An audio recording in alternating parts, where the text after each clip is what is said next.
Muchas gracias por estar presente en esta conferencia Fonología Corporal. Fonología Corporal, emociones, cuerpo, constelaciones, músculos, todo aquello que nos rige dos o tres lugares muy importantes. Y con 4 maestros que nos acompañan, es una formación que se da por módulos, son 9 meses. Y aquí lo que hace la diferencia es los maestros que nos acompañan. El maestro Greco, Daniel Messi, Diego Yáñez y la maestra Loreto Sosa, que todos vamos a conocerla durante los siguientes módulos. Y a los 4 maestros les doy la bienvenida y esperamos que, así con alegría que a todos nos da estar con estos grandes maestros y Eduardo Greco haciendo bueno, dirección en todo lo que es fonología corporal. Los espero en Lago Floral y bienvenidos a todos ustedes. Los dejo con Eduardo Greco. Gracias. Hola, buenos días a todos. Fantástico que estemos todos juntos para trabajar sobre este tema. Recordamos que los puntos centrales de los cuales hay que partir para comprender el cuerpo es imaginar por un minuto que el cuerpo es una geografía emocional. Es decir, que las emociones fueron, a lo largo del proceso evolutivo de la especie, fueron cincelando de tal manera que el cuerpo refleja el proceso evolutivo, y las emociones son aquella huella, aquella marca que hace que ciertas partes de nuestro cuerpo estén asociados, ya como milenariamente, por ejemplo, la medicina tradicional china lo había señalado, ciertas partes de nuestro cuerpo están asociadas a ciertas emociones de manera estructural, de manera arquetípica.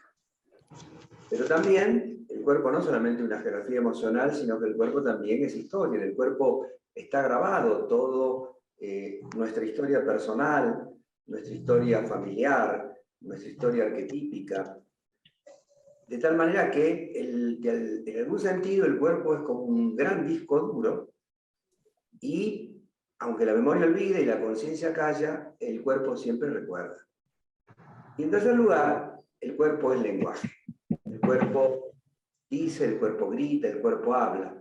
Y esto es muy importante de tener presente, porque a lo que vamos a apuntar es que no podemos hacer una lectura de código del cuerpo, sino que tenemos que hacer una lectura desde una perspectiva mucho más abarcativa, entendiendo que el cuerpo porta sentidos diversos, sentidos polisémicos, que un síntoma admite muchas interpretaciones posibles en función de una serie de circunstancias fundamentalmente ligadas a la historia, al contexto de una persona.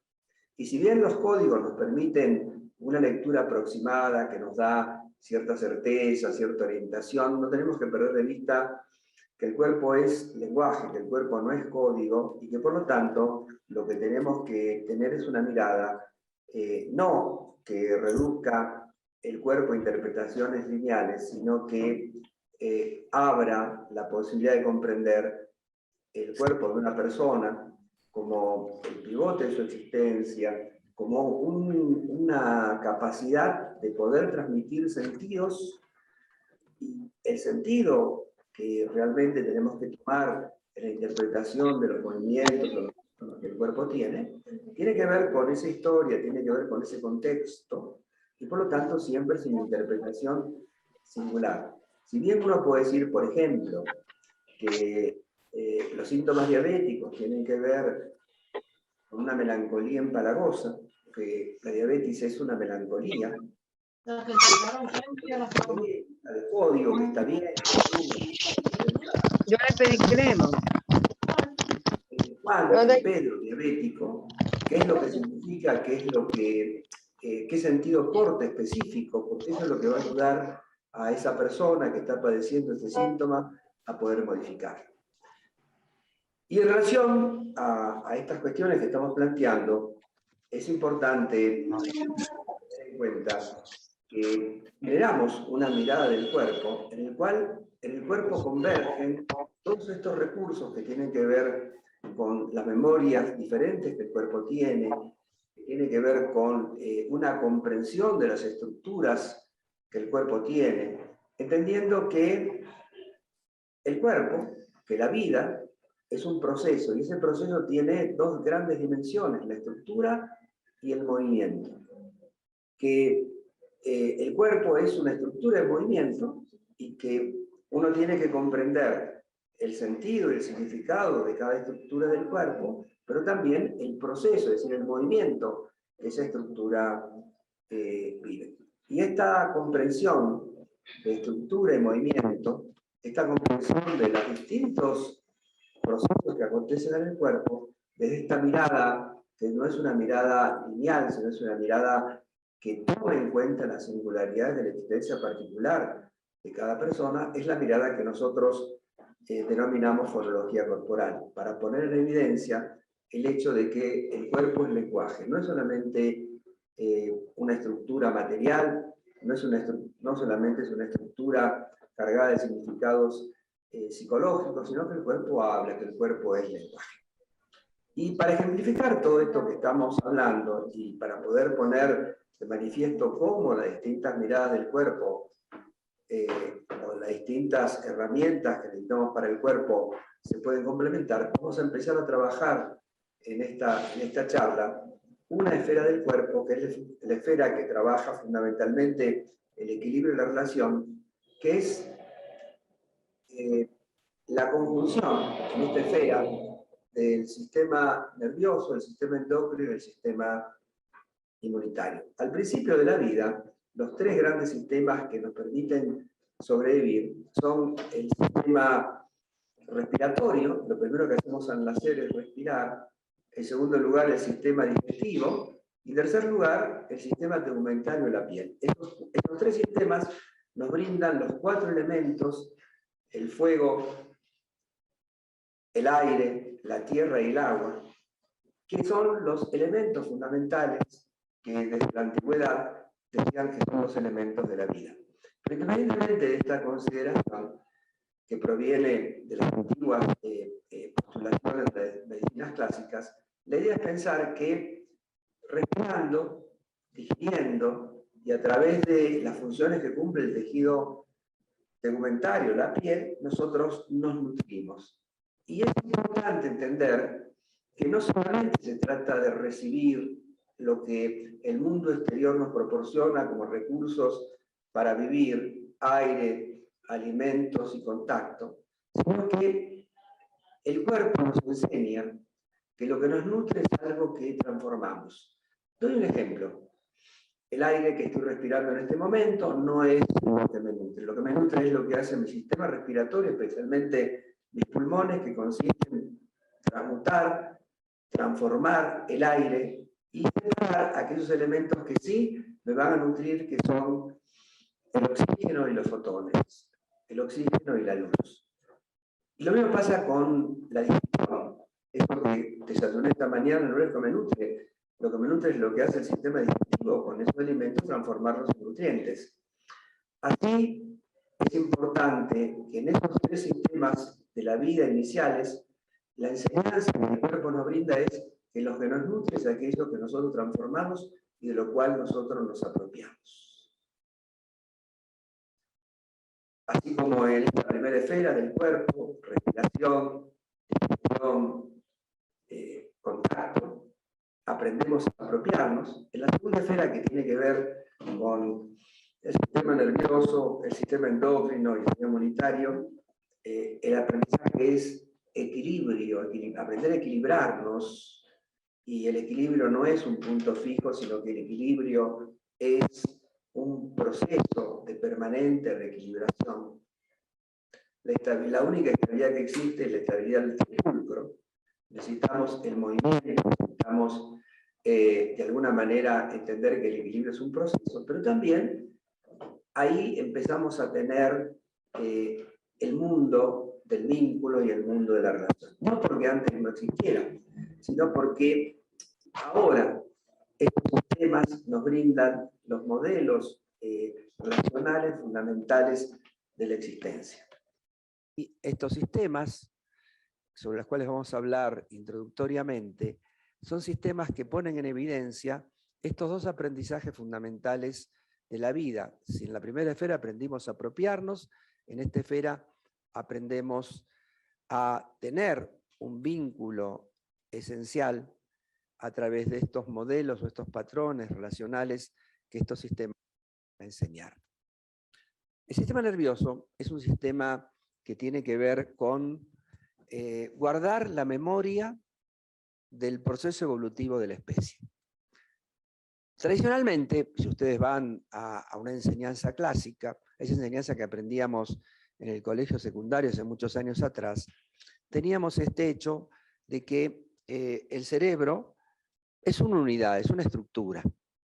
Pero la neurociencia fue mostrando a partir de unas cuantas décadas que en realidad no tenemos un solo cerebro, sino que tenemos tres grandes cerebros, que son el cerebro más reciente del lóbulo prefrontal, que tiene que ver con el lenguaje, con la conciencia, el cerebro que tiene que ver con los afectos y la imaginación, que es el sistema límbico, y el cerebro que tiene que ver con el tronco encefálico, el tallo nervioso, que tiene que ver con la conciencia sensorial, que tiene que ver con los instintos, que tiene que ver con las reacciones fundamentales de la existencia. Pero, más allá de este descubrimiento, la neurociencia también nos muestra que tenemos dos cerebros más, que son el cerebro entérico, que está en el sistema digestivo. Es increíble que muchísimos neurotransmisores que tienen que ver con la vinculación se generan en su mayor cantidad en el intestino delgado, una red neuronal extraordinaria. No serán romántico, pero te quiero desde mis intestinos es literalmente cierto.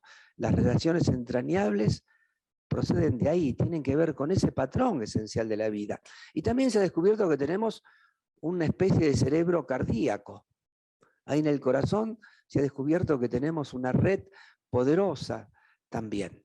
Pero lo importante, más allá de esto que estudiaremos en detalle en su momento, más allá de esto, es importante entender que cada una de estas estructuras nos plantea o nos muestra patrones relacionales. Así, por ejemplo, el sistema nervioso que tiene que ver con el tronco encefálico o el tallo nervioso nos enseña aquellos patrones vinculares fundamentales de la vida, que son los patrones vinculados con la lucha, con la huida, con la conciliación, pero también con algo fundamental de la existencia que a veces olvidamos, que es la colaboración. Los seres humanos aprendimos que juntos vencemos al dinosaurio. Y ahí está grabado en el tronco encefálico.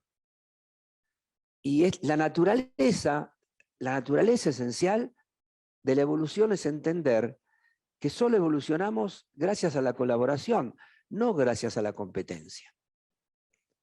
Ese es un factor que ha introducido la vida cultural, pero evolucionamos colaborando, y eso está grabado en el tronco cerebral. Es decir, que los seres humanos en el sistema nervioso del tronco cerebral tenemos grabados todos estos patrones vinculares. Frente a un peligro huyo, frente a un peligro me defiendo, frente a un peligro ataco, intento conciliar o colaboro con mis semejantes para defenderme de los peligros que el mundo me proporciona. Y eso los tenemos grabados ahí como patrones vinculares. Pero en el sistema vinculado con las emociones, el sistema límbico, tenemos otros patrones que hemos aprendido. Básicamente los patrones de dependencia y los patrones de emparejamiento.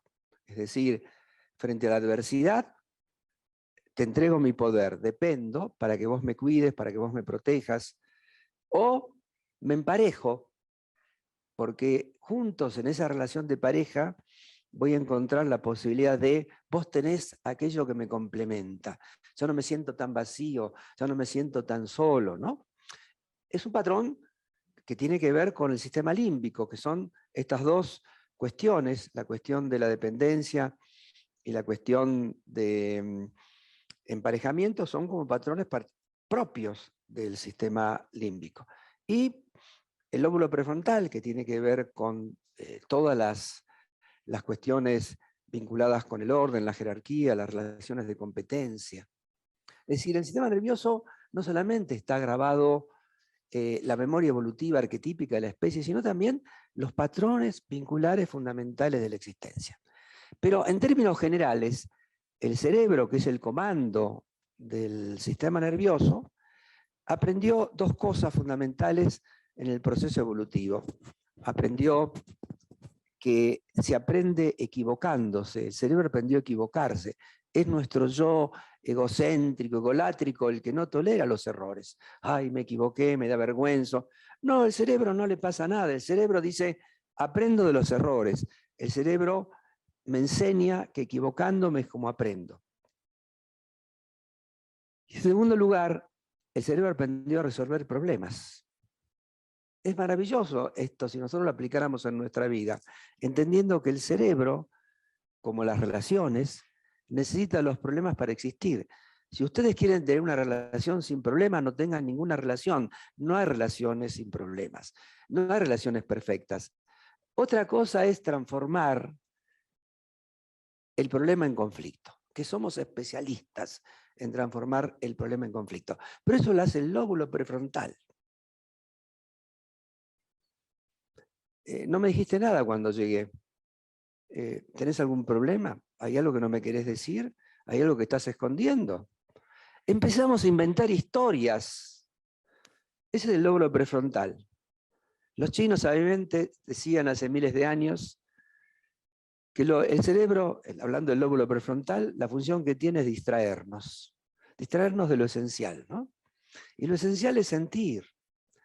Entonces, el cerebro aprendió estas dos grandes cosas en el proceso evolutivo. Aprendió a equivocarse y aprendió a resolver problemas. Dejemos que el cerebro se equivoque, porque es la manera que tiene de aprender, y dejemos que el cerebro resuelva los problemas, que esa es su función, esa es su tarea. Ahora bien, el cerebro, también quiero que imaginen que el cerebro es como una antena de captación de información. Y que es como si tuviéramos una televisión con muchos canales, y de pronto algunos canales se pierden, algunas conexiones se rompen, y perdemos capacidad de conexión. Pero el cerebro es como una gran antena que nos conecta con los campos de información del universo, que nos conecta con todo. Y esa capacidad de conexión que el cerebro tiene se ve disminuida, se ve limitada a causa de los traumas. Los traumas son esas experiencias de la vida o esos sucesos de la vida que nos quitan capacidad de conexión. Inclusive neurofisiológicamente se rompen conexiones axonales. La traducción psicológica de la pérdida de conexiones axonales es nada más ni nada menos afectos bloqueados, afectos reprimidos.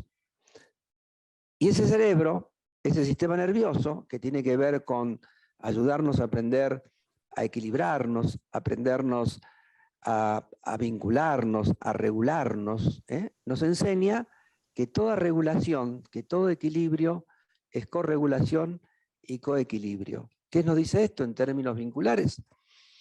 Que no hay otra cosa más en la esencia de la vida que vínculo, que la relación, que somos vínculo, que somos relación. No que tenemos un vínculo, sino que habitamos nosotros en las relaciones. Por eso esta concepción de la fonología corporal, que es la falta de vínculo, la distorsión de los vínculos, es lo que produce la enfermedad.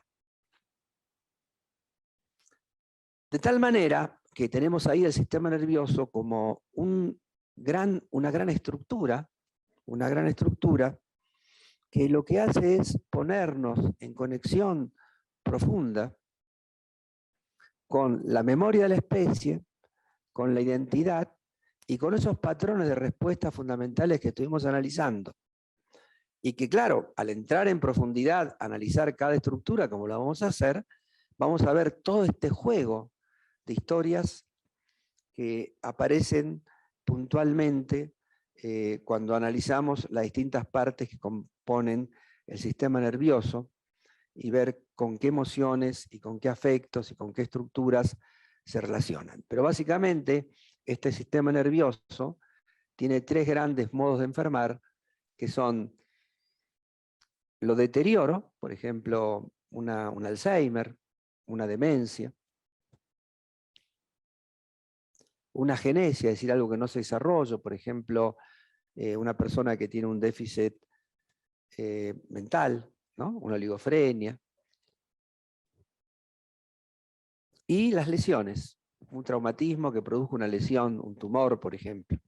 Y cada una de estas grandes estructuras de enfermar se vinculan con emociones muy particulares, con emociones muy singulares. Por ejemplo, todo lo que tiene que ver con el déficit del desarrollo, las agenesias del sistema nervioso, tiene mucho que ver con toda la historia de memorias de abuso, incestos en la familia. Bueno, vamos a ver todo esto en detalle, vamos a ver todo esto en juego, ¿no? Pero es importante entender que en el cerebro está grabada la memoria de la especie y está grabada la memoria, metafóricamente hablando, de los campos de informaciones ancestrales. Por lo tanto, siempre lo que pasa en el cerebro, entre muchas otras cosas, va a expresar estas cuestiones esenciales, va a expresar estas dificultades que tenemos con los anclajes arquetípicos y con los anclajes constelares. Entonces, vamos a trabajar en su momento toda esta estructura. Pero el sistema nervioso está conectado con el sistema endocrino y el sistema inmunitario. El sistema endocrino, todo ese conjunto de glandular que produce hormonas, y las hormonas son hormonas que se vuelcan a nuestro interior. Las hormonas son el sostén material de nuestros afectos, así como los neurotransmisores son el sostén material de nuestras creencias, que son productos que se fabrican en el sistema nervioso, básicamente, aunque no exclusivamente. Las hormonas son el sostén material de nuestros afectos. Y, de alguna manera, ese sostén material de los afectos, lo que hacen es hacer que cada vez que se altera, un afecto se altera, o cada vez que un afecto se altera, las hormonas se alteran. Ahora bien, el sistema nervioso es un sistema de encendido rápido y apagado rápido. En cambio, el sistema endocrino es un sistema de lento encendido y lento apagado. Y el sistema endocrino tiene que ver con el aprendizaje de las relaciones de colaboración y competencia. ¿Por qué? Porque el sistema endocrino es un sistema de feedback. No hay nada en el sistema endocrino que pase en algún aspecto del sistema endocrino que no pase en la totalidad del sistema endocrino. Y todas las glándulas están preparadas y están diseñadas para colaborar mutuamente, de tal manera que cuando a alguna glándula algo le pasa, el resto socorre, ayuda para tratar de compensar las cosas. Es decir, el sistema endocrino trabaja como una unidad de colaboración mutua. Pero todo lo que pasa en el sistema endocrino hay que pensarlo como una dinámica bipolar. Así, las patologías endocrinas de hiper son manías y las patologías endocrinas de hipo son depresiones. Esa paciente que viene y dice, tengo hipotiroidismo. Bueno, ese hipotiroidismo es una depresión puesta en el cuerpo. Pero claro, según la glándula que sea, esa depresión va a ser diferente cuando aparece en la hipófisis, cuando aparece en la tiroides, o aparece en las glándulas corticoadrenales, o aparece en los islotes de Langerhans, que son las glándulas endócrinas del páncreas. Depresiones sí, pero con matices particulares y específicos, porque cada glándula tiene también su propio mapa emocional preciso. Pero es importante cuando nosotros vemos el sistema endocrino, y la palabra endocrino significa yo interior. Yo interior. Vemos como ese sistema está organizado en pisos, en 7 pisos fundamentales, las 7 grupos de glándulas endócrinas esenciales. Y además podemos establecer una relación de todas esas estructuras glandulares con los chakras, con los plexos emocionales. Es decir, ¿por qué? Porque las glándulas endócrinas son las glándulas regentes de todo el cuerpo físico en su totalidad. Y así como nos enseñan los vínculos de colaboración, las glándulas endócrinas también tienen que ver con el movimiento de la vida, el ir y el detenerme, el avanzar y retroceder. Es decir, son las glándulas que me llevan. Yo suelo decir, enseñando estos temas de fonología corporal, que el cuerpo se entera antes que la conciencia y que las glándulas se enteran antes del resto del cuerpo. ¿Le hacemos caso a las glándulas, al sistema endocrino? Generalmente no le hacemos caso al sistema endocrino. El sistema endocrino nos lleva a cierto lugar y nosotros vamos para otro. Pero es importante que el sistema endocrino nos enseña los vínculos de colaboración, que están, fíjense ustedes, están en esta correlación tan estrecha con esa enseñanza también del tronco encefálico. Si nosotros hiciéramos caso a los instintos, a los deseos, a lo que las glándulas nos dicen, muchas cosas de la vida funcionarían mejor. Y las hormonas, vuelvo a repetir que es un concepto esencial, son el sostén material de nuestros afectos. Por lo tanto, todas las alteraciones hormonales producen alteraciones afectivas, y todas las alteraciones afectivas producen desregulaciones hormonales. Pero es importante las hormonas porque son como el termómetro de nuestro cuerpo. Y por lo tanto, si uno hiciera caso a las hormonas, tendría una buena guía de conducta en la vida.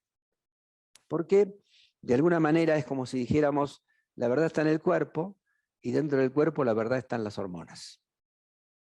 Las hormonas son las que realmente saben qué es lo que hay que hacer, ¿no?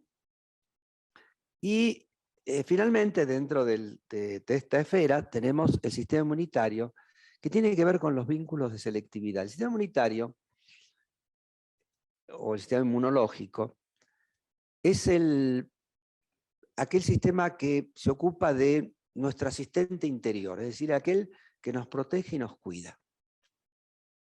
Aquel que no solamente fabrica los recursos para defendernos ante los peligros interiores e exteriores, parásitos, virus, bacterias, priones, ¿no? Etcétera, hongos, sino que también es el encargado de fabricar los remedios que necesitamos para sobrevivir. Y no solamente los remedios materiales, biológicos, los anticuerpos o lo que sea, sino de pronto, por ejemplo, Pilar, ¿no? Hola Pilar. Pilar de pronto está triste, supongamos que está triste, ¿no? Y entonces dice, uy, cómo me gustaría ver a Lila, porque Lila, ¿no? Bueno, de pronto Lila es el remedio para la tristeza de Pilar. Es decir, todas las cosas que nosotros vamos a recurrir para obtener satisfacciones a nuestras necesidades o cubrir nuestras soledades o nuestras angustias, ahí, aunque no lo pensemos, el sistema inmunitario es el que está, dice Eduardo, lo que necesitas es tal cosa. El sistema inmunitario nos dice, nos fabrica los remedios que necesitamos para sobrevivir en todos los planos de la existencia. Pero además el sistema inmunitario es un sistema que trabaja mucho con la selectividad. Miren así el tema. El sistema inmunitario tiene tres grandes procesos, que son el proceso de rechazo, el proceso de asimilación y el proceso de destrucción. El proceso de rechazo, de pronto si yo tomo un alimento, como un alimento en mal estado, y lo vomito, ahí tengo un rechazo. Pero el rechazo no es ni bueno ni malo, es un mecanismo natural de la vida. Pero de pronto ese rechazo se puede convertir en intolerancia, y esa intolerancia se puede constituir en una alergia. La alergia es un mecanismo de rechazo patológico muy, muy primitivo, muy ancestral, que no solamente tiene que ver con la intolerancia, pay attention. Detrás de la intolerancia alérgica lo que hay es miedo, terror. Los intolerantes son miedosos reprimidos, que encubren su miedo bajo esa conducta de intolerancia. ¿Por qué? Porque la intolerancia, el nivel de intolerancia que yo tengo es directamente proporcional a mi inseguridad. Y la seguridad es aquella emoción opuesta al miedo. Si yo me siento seguro, no necesito ser intolerante. Y la alergia es una respuesta muy primaria de la vida a ciertas cosas que me dan miedo. Miren, y esto es una consideración sistémica. ¿Por qué el sistema obliga a la pertenencia y rechaza los cuestionamientos, la desobediencia, ¿no? Inclusive hasta llegar al punto de la exclusión?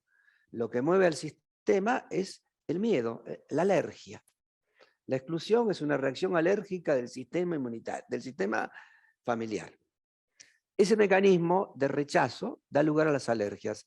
¿Qué hay detrás de las alergias? Hay intolerancia y hay miedo.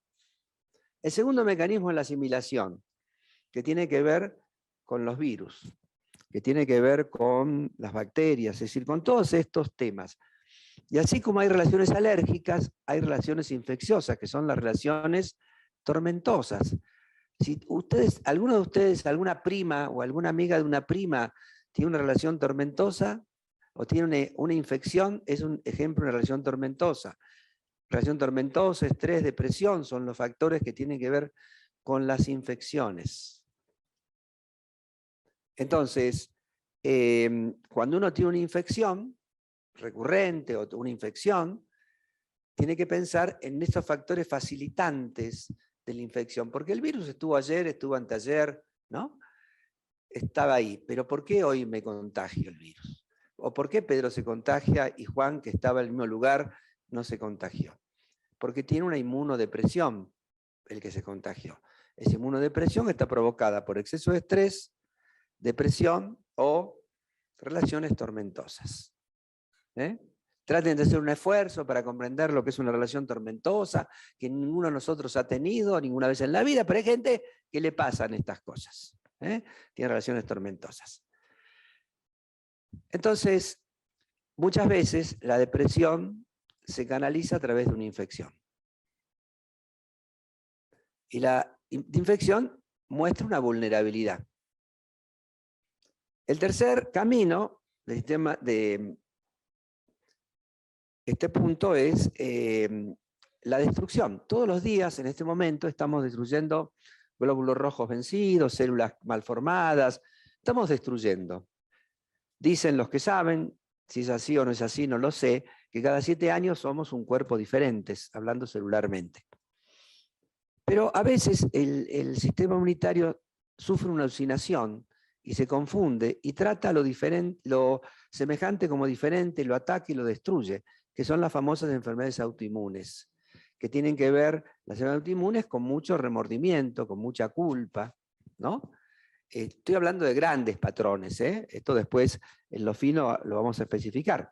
Quiere decir que ahí, en el sistema inmunitario, el vínculo de selectividad es muy importante, no me junto con cualquiera, protejo la singularidad de mi identidad, esto no es mío, entonces lo rechazo, lo ataco, lo destruyo, lo que sea. El tema de proteger la singularidad de la identidad es un tema importante en el sistema inmunitario. Entonces, el sistema inmunitario tiene que ver con los vínculos de selectividad. Entonces, si pasamos revista, vemos todos los vínculos que hemos visto en el sistema nervioso, toda esa cantidad de vínculos que hemos visto, los vínculos del sistema endocrino, fundamentalmente la colaboración y los vínculos oscilantes bipolares, y también vemos ahora el sistema inmunitario como todo el tema de los distintos vínculos que hemos visto, pero fundamentalmente la selectividad, ¿no? Ahora bien, cuando uno esto lo ve desde una manera práctica, dice, yo qué sé, María, ¿no? María siempre tiene relaciones tortuosas, complicadas, complejas, siempre se va a buscar la persona más enredada, ¿no? Siempre tiene relaciones tormentosas, ¿no? Relaciones infecciosas. Pero Pedro tiene relaciones alérgicas, siempre intolerante, siempre rechazante, ¿no? Es decir, lo que estoy mostrando es que los grandes grupos de enfermedades son modos de vínculo. Son modos de vínculo. Entonces, uno entiende, y si puede traducir, que es el trabajo que hacemos en formación corporal, traducir los síntomas en vínculo. Traducir los síntomas en vínculo. ¿Qué tipo de vínculo se expresa en este síntoma que tenés? Y entonces eso nos va a llevar a esas memorias costelares, a esas memorias corporales, ¿no? A esas distintas memorias que las trabajamos. ¿Por qué? Porque de la fonología corporal pensamos, imaginamos que es imposible una curación verdadera sin la participación de estas miradas. Una mirada costelar, una mirada osteopática, una mirada de todo lo que puede ser el movimiento de comprensión de los afectos. Es decir, ¿por qué cuerpo, afecto y vínculo son lados de un triángulo que forma la totalidad de lo que somos? Pero ese vínculo no es solamente la biografía de mi vínculo. Yo tengo historias familiares y tengo historias arquetípicas, es decir, yo creo que te amo, pero nunca uno ama libremente. Uno ama desde las memorias y desde las posibilidades reales que tiene de amar. Yo siempre digo, bueno, a mí me encantaba cuando era joven Kim Basinger, pero Kim Basinger se perdió la oportunidad de conocerme. Es decir, yo no tenía ninguna posibilidad de acceso a Kim Basinger. Es decir, uno elige de lo posible, pero además elige de las memorias familiares. Elige desde ese conjunto de experiencias que han formado lo que a mí me gusta, lo que yo quiero, lo que yo aspiro. Y no es que sea algo malo, es algo de lo que es, algo de lo que soy. Entonces, queremos ofrecerles en esta mirada que estamos trabajando, esta perspectiva en la cual unimos afectos, cuerpo y vínculos en esa mirada biográfica, costelar, inclusive arquetípica, ¿no? Entendiendo que habitamos los afectos, habitamos los vínculos, y que los afectos y los vínculos escenifican en una gran parte en el cuerpo. El 80, 85, 90% de las cosas que nosotros expresamos con el cuerpo. Solo entre el 10 y el 12% de las cosas las expresamos por las vías cognitivas de la palabra. El resto lo expresamos con el cuerpo. Y entonces, aprender a leer el cuerpo es muy importante en la vida y en la clínica mucho más, porque nos permite saber muchas cosas del paciente que de otra manera no podríamos saber, que de otra manera ignoraríamos. Y entonces en esta lectura hay una lectura de código que, vuelvo a repetir, no es que esté mal, digo, es insuficiente. Es decir, tal cosa significa tal otra, ¿no? Tal cosa significa tal otra, ¿no? No, además agregamos una lectura que tiene que ver con esta visión fonológica del lenguaje. Y decimos, vamos a transformar la voz del cuerpo en palabra. La voz del cuerpo en palabra. Miren, ayer uno de mis nietos, el más chiquito, me mandó un videíto, tiene 5 años, ¿no? Y entonces tenía problemas para pronunciar la R, ¿no? Perro, ¿no? Tenía problemas. Entonces, hizo un tratamiento fonobiológico. Entonces me manda un video, abuelo, guitarra, perro, ¿no? Mostrando que puede pronunciarlo bien, ¿no? Bueno, imaginen que el cuerpo, los síntomas son como eso, cosas que no podemos poner en palabras, que no podemos pronunciar, que no podemos decir. Pero ese no poder decir que se hace síntoma, se hace voz, le falta palabra, el síntoma es una voz, le falta palabra, ese no poder decir es algo que tiene que ver con las cosas que nosotros aprendimos que no se pueden decir, con esas memorias familiares que nos están diciendo, no, Eduardo, esto no podés ponerlo en palabras, hay que callarlo. No todo es secreto, a veces son prohibiciones. Por eso es importante entender que el cuerpo habita en la memoria familiar, ¿no? Que uno no puede entender la dinámica del cuerpo si uno entiende la dinámica familiar, porque la familia está en el cuerpo. La familia está en el cuerpo. Entonces, todo esto junto nos hace ver muy maravillosamente, yo les puedo decir que a mí me sigue maravillando, ¿no? Este tema de poder entender que el paciente nos trae todo, la familia, ¿no? Cuando aparece de nosotros nos trae todo ahí en su cuerpo. Entonces, mirar el cuerpo, y yo les puedo asegurar que a mí me costó mucho, porque yo estoy entrenado en el campo psicoanalítico, ¿no? Aquellos que son argentinos saben que en la Argentina la mitad son pacientes y la otra mitad son psicoanalistas, ¿no? Es una metáfora, pero... Bueno, entonces, en el psicoanálisis yo aprendí a no mirar al paciente. Yo entonces tuve que hacer un esfuerzo muy importante en mi vida, se lo agradezco mucho a Alexander Lowen, ¿no? A mirar el cuerpo, ¿no? Porque el cuerpo es mucho en la cultura como la dimensión de lo perdido, lo pasado por alto en silencio. Hay que aprender a mirar el cuerpo. Hay que aprender a mirar el cuerpo. Por eso, con este grupo de maestros, la maestra Loreto Sosa, Loreto, hola, con Daniel, con Diego, estamos haciendo esta tarea de, desde estas 4 miradas, ofrecerles esta historia, una historia en la cual los convocamos a mirar y a interpretar lo que el cuerpo dice desde la singularidad particular de lo que Sandra, Angélica, en fin, la que cada uno dice con su cuerpo, sí, con una estructura genérica que tenemos, pero entendiendo que esa generalidad hay que matizarla, singularizarla. Miren, hace muchos años atrás estaba viendo televisión, hace muchos años atrás, era el Día de la Hispanidad, ¿no? Entonces, estaba en la televisión Jorge Luis Borges, le estaba haciendo una entrevista, con ese tono que siempre Borges tenía, irónico, que a veces uno lo enojaba, ¿no? Y entonces le preguntan, dice, es el Día de la Hispanidad, ¿qué piensa, maestro, ¿no? Usted que nos diferencia, ¿no? Y entonces a los distintos hispanos, ¿no? Y entonces Borges, así, con ese tono que tenía, esa mirada perdida por su ceguera, dice, bueno, mire, lo único que nos separa es el idioma, ¿no? Imagínense, ¿no? Y claro, yo qué sé, de pronto yo cuando vine a vivir a México, la gente me hablaba y yo había cosas que interpretaba de otra manera, porque las palabras son distintas, ¿no? Por los tonos son distintos. Entonces, eso mismo tenemos que pensar en las personas. Somos humanos, pero cada humano es único, irrepetible, singular y tiene su historia. Sobre esa base genérica tenemos que aprender a leer la singularidad.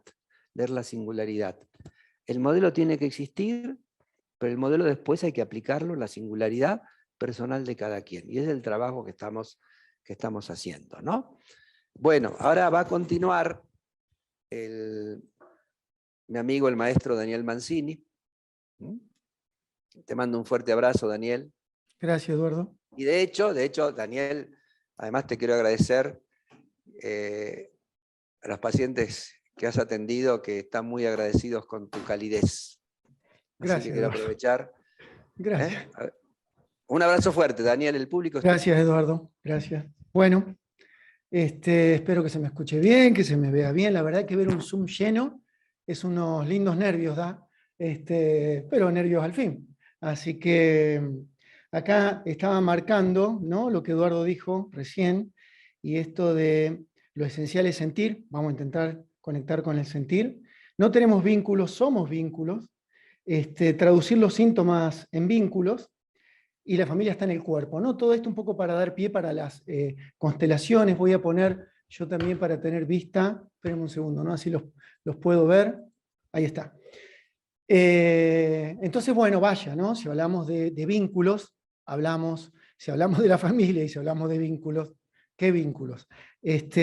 Así que, bueno, de mi parte, bienvenidos una vez más a todos, a los alumnos y a todos.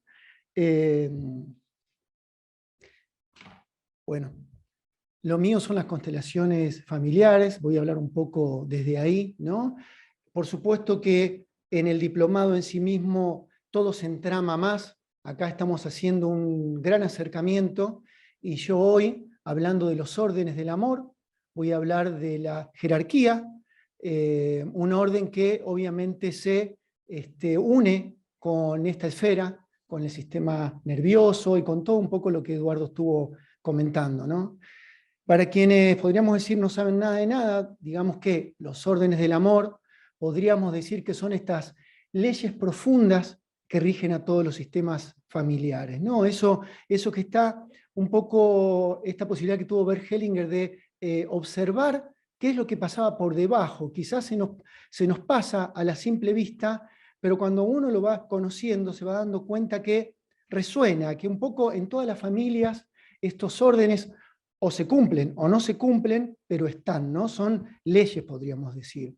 Entonces, podemos hablar de la pertenencia, ¿no? Que podríamos decir que es el orden principal, donde un poco habla de que el sistema familiar, cuando hablamos del sistema familiar, en lo profundo hablamos que cada uno de nosotros, en profundidad, en los planos de nuestra alma, está totalmente entramado con el sistema familiar. O sea que en los planos de la conciencia cotidiana uno cree que no se mueve sueltito por la vida, pero luego no entiende por qué, o mantiene siempre los mismos síntomas, o repite siempre, ¿no?, las mismas situaciones, o tiene siempre los mismos límites, y esto uno lo puede comenzar a explicar cuando va más a lo profundo, ¿no? Y es ahí, como decía, en lo profundo que nuestra alma está, digamos, totalmente entramada con el sistema familiar. Entonces, las leyes que rigen este sistema y que luego se reflejarán en nuestra vida cotidiana, como decía Eduardo,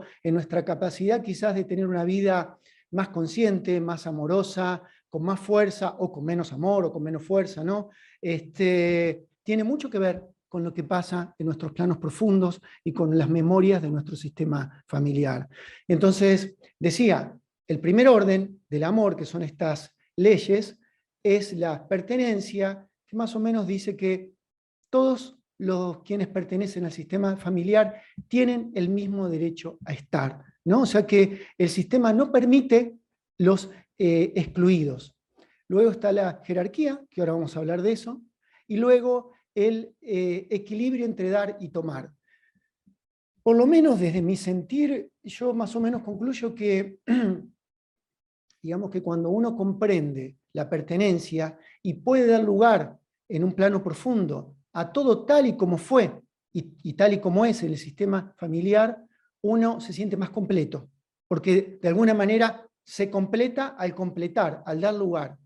Con la jerarquía yo creo que uno encuentra su lugar, entonces uno se siente más fuerte, uno puede tomar la fuerza de su lugar, y con el equilibrio entre dar y tomar, porque uno empieza como a equilibrarse, uno se vuelve adulto, ¿no? Es un poco, cuando yo me lo pongo para mí mismo en palabras simples. ¿Por qué? Porque si lo pensamos desde el plano de niño, de los niños, hablando del equilibrio, los niños están solos para tomar de parte de los padres, ¿no? Porque están en esa etapa del aprendizaje. Entonces es recién ahí cuando nos equilibramos que un poco nos podemos volver adultos. Bueno, dicho todo esto, ¿no? Y para entrar un poquito en la jerarquía, en palabras simples, vieron, la palabra jerarquía en sí mismo, estamos en tiempos donde parece que la palabra es igualdad, a como dé lugar, ¿no? Limando inclusive lo que cada uno de nosotros tenga como particularidad. Entonces hay palabras que hoy parecerían como, suenan inclusive antiguas, jerarquía, pero estaba viendo justamente que es una palabra que viene del griego y que significa orden sagrado, sería su traducción, ¿no? Orden divino. ¿Cómo podríamos traducir esto? Un poco que, si lo pensamos, ir en contra entonces de la jerarquía, en este caso en lo que tiene que ver con el orden en nuestra familia, un poco sería también ir en contra de las leyes divinas o de las leyes naturales, ¿no? Es como ir en contra de algo que es más grande que nosotros. Así que quería, porque me va a dar pie, a ver si puedo hacerlo, compartirles un videíto de 1 minutito y medio. Esto lo hice, veo que me estoy quedando un poco con menos luz, esperen que voy a poner esto acá en automático. Se me ve bien, ¿no? Cualquier cosa me abren el micrófono y me dicen. Decía que a este videíto lo hice hace un par de años para mi canal de YouTube. Tiene que ver con las constelaciones, pero la imagen me va a dar pie para hablar de la jerarquía.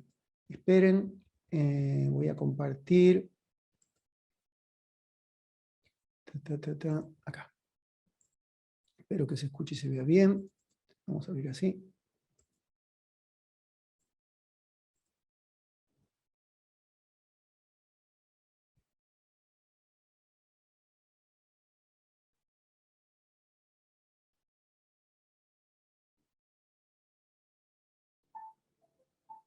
Todos pertenecemos a una familia.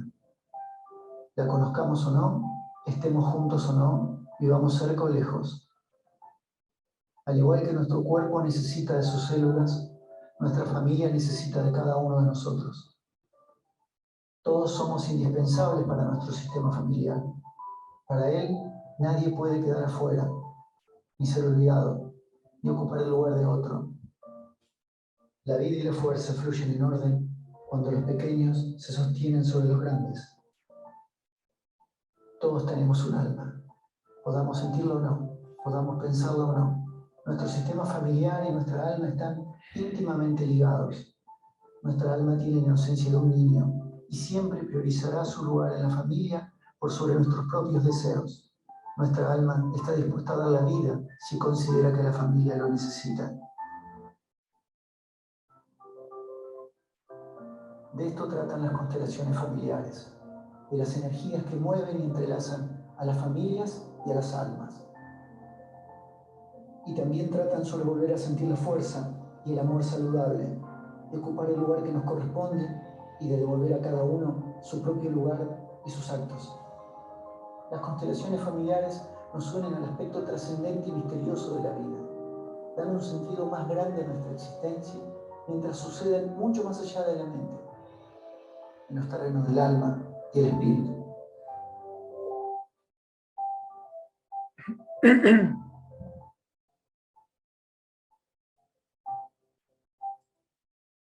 Bueno, muy bien.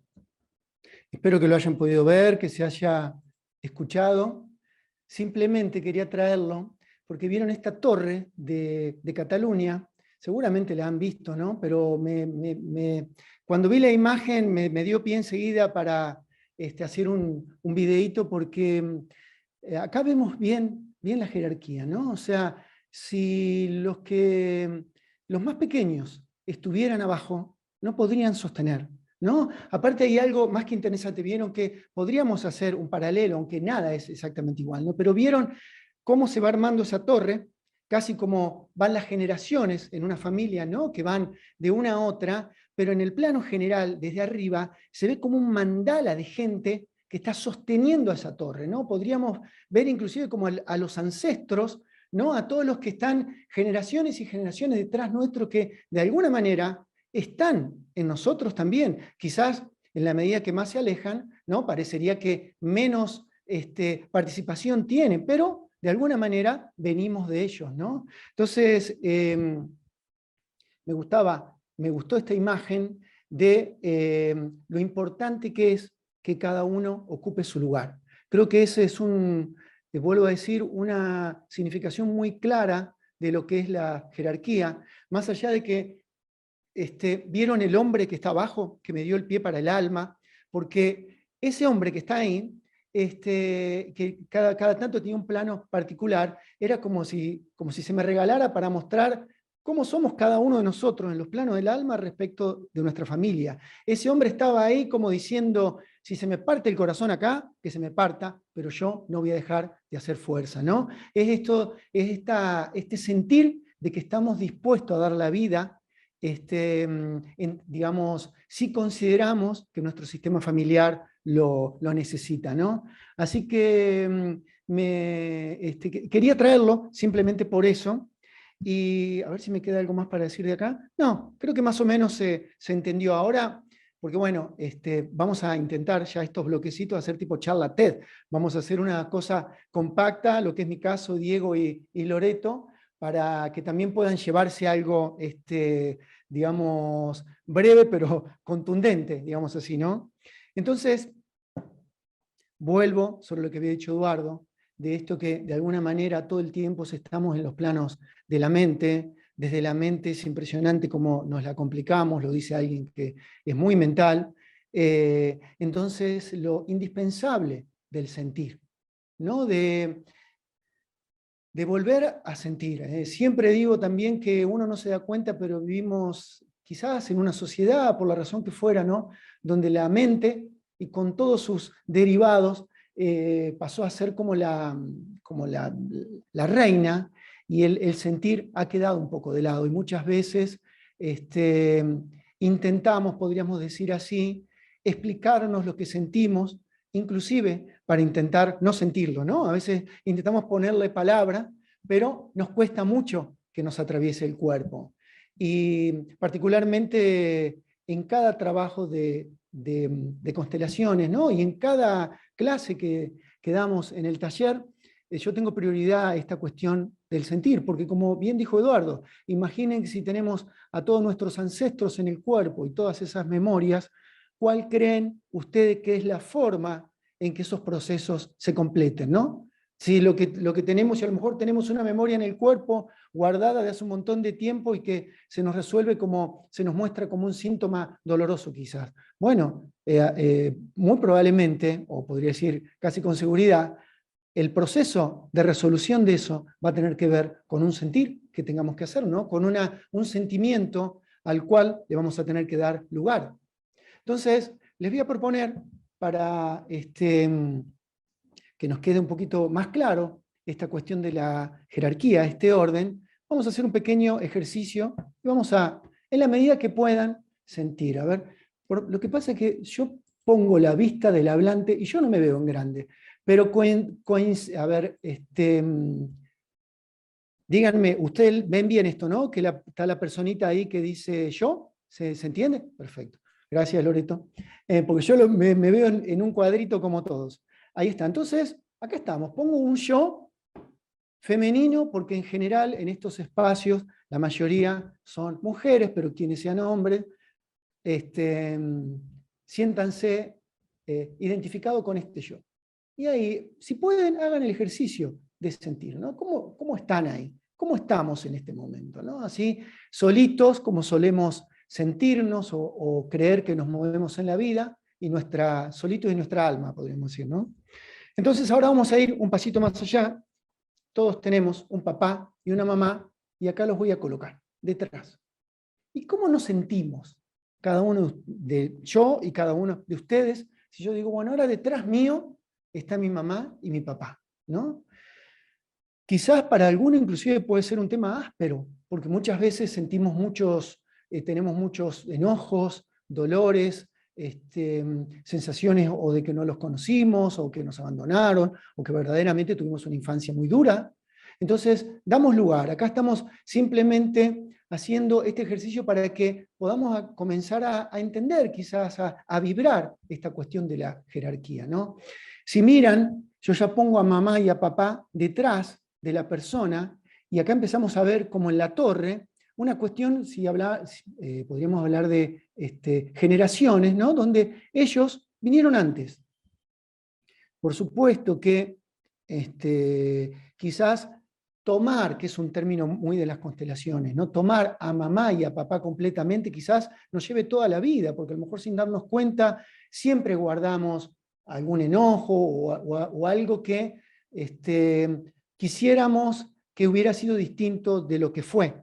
Pero acá hablamos de un estado como ideal, al cual, de alguna manera, podemos llegar en la medida que ampliamos nuestra conciencia, y podríamos decir que nos vamos volviendo adultos y podemos diferenciar que por un lado están nuestros papás como seres que nos dieron la vida, ¿no? Como esos seres tan poderosos que gracias a ellos nosotros llegamos a este plano, y por otro lado están ellos como seres tan imperfectos como cada uno de nosotros, ¿no? Entonces, al poder comenzar a diferenciar estos dos aspectos, nosotros, de alguna manera, yo digo, no nos perdemos la herencia, porque permitimos que esa energía que fluye, vital, que viene a través de ellos, ¿no? Y que pasa por nosotros, la podemos tomar, porque podemos diferenciar esto que decía, ¿no? Bueno, por otro lado, si tenemos algún enojo con ellos o alguna diferencia, la respetamos también, Podemos tener,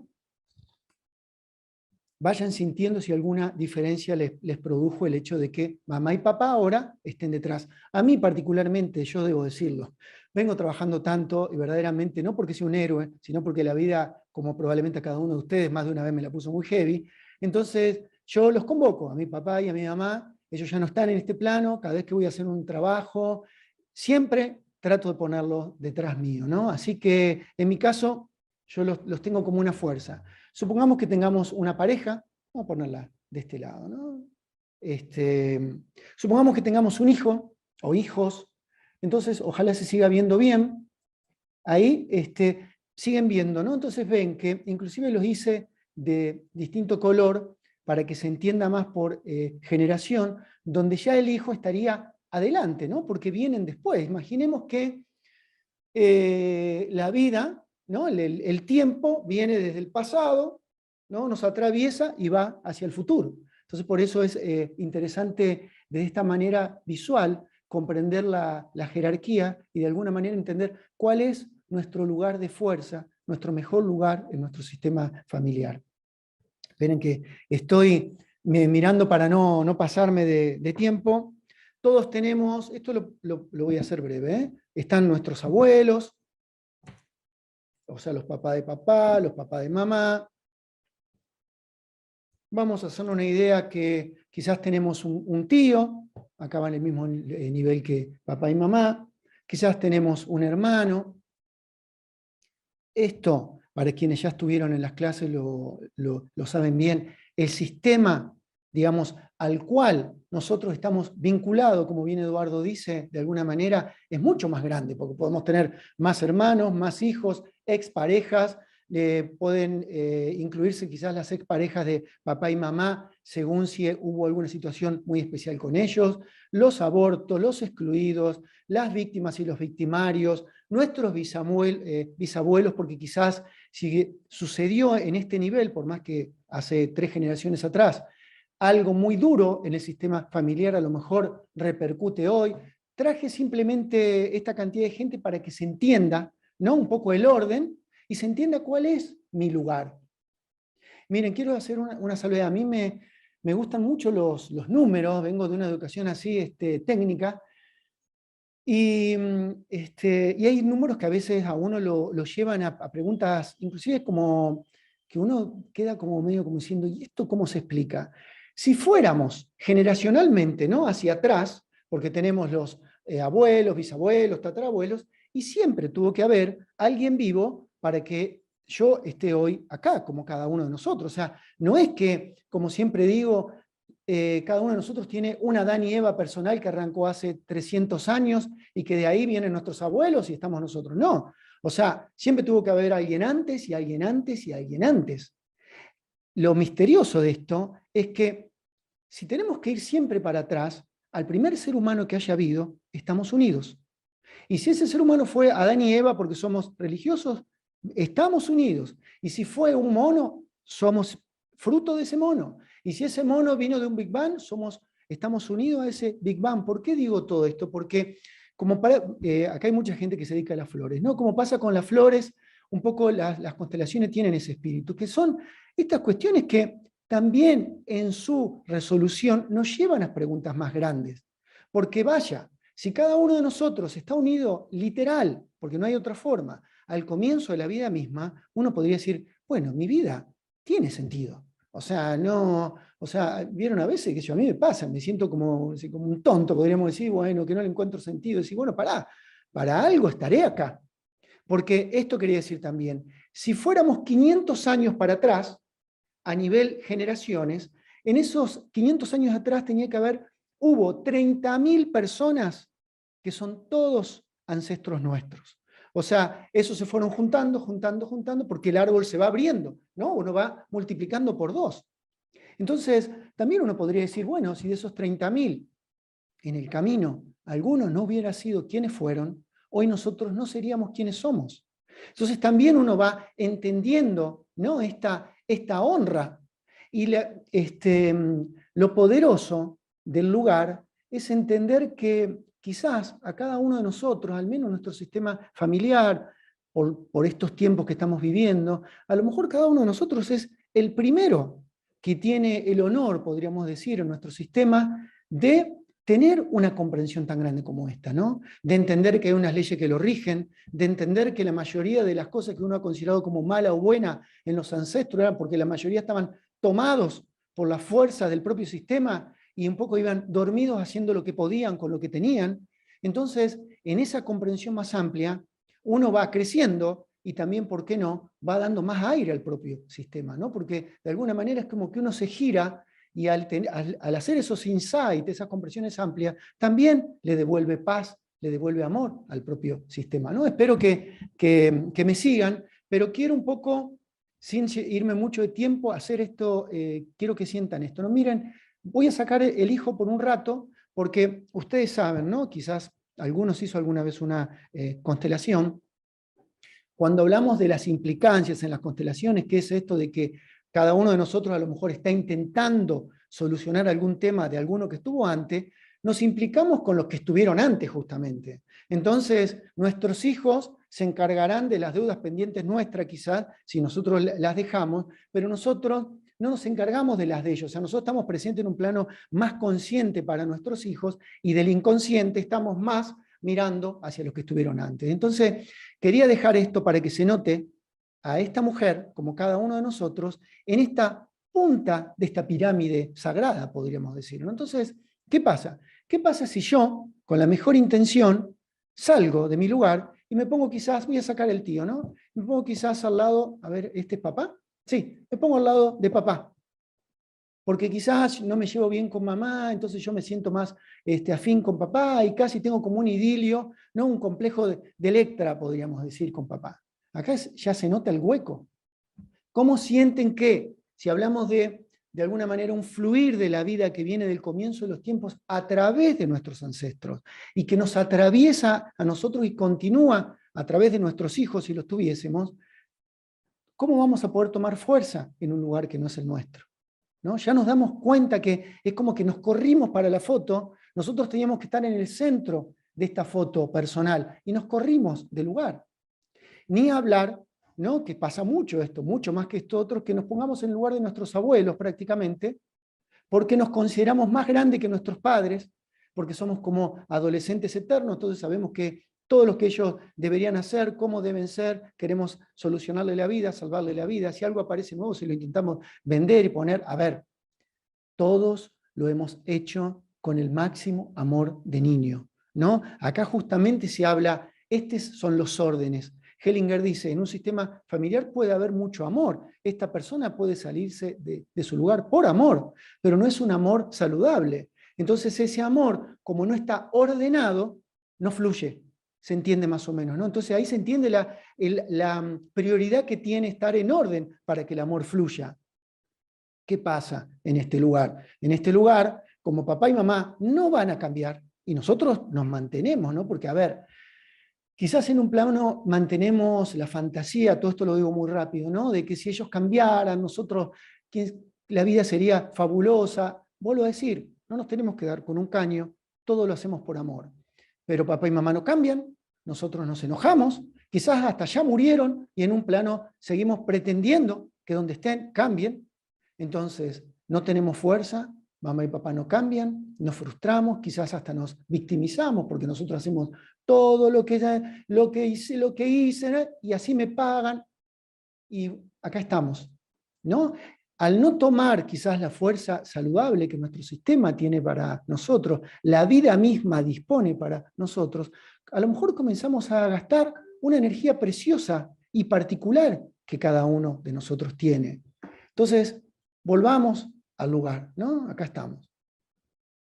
¿Vieron lo que dice el videíto? Y un poco digo esto ya para cerrar, así cumplo en tiempo, que la vida y la fuerza fluyen, digamos, con a ver, esperen que me lo anoté, no lo quiero decir mal. La vida y la fuerza fluyen en orden cuando los pequeños se sostienen sobre los grandes, ¿no? Cuando trabajamos en las constelaciones, es muy común que uno, para reubicarse según el lugar que esté cumpliendo, tenga que decirle a mamá y a papá, ¿no? Vuelvo a decir, según la circunstancia, ustedes son los grandes, yo soy el pequeño, yo soy la pequeña, ¿no?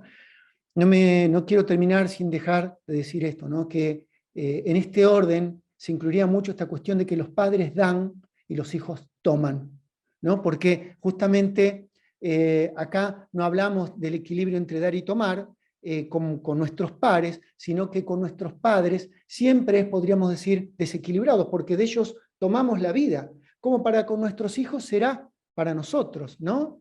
Y lo último, podríamos entonces considerar que la jerarquía tiene una cuestión de tiempo, ¿no? Porque es esto, los que están, digamos, los que vinieron antes tienen su lugar.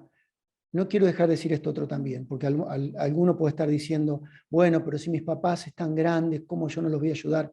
Por supuesto, yo no estoy diciendo eso. Yo estoy diciendo que demos todas las ayudas que consideremos, pero nunca perdamos nuestro lugar de hijo. Esa es la diferencia, ¿no? ¿Cuándo no lo perdemos? Cuando no intentamos cambiarlos. Cuando de alguna manera en nuestro corazón honramos su destino tal y como es.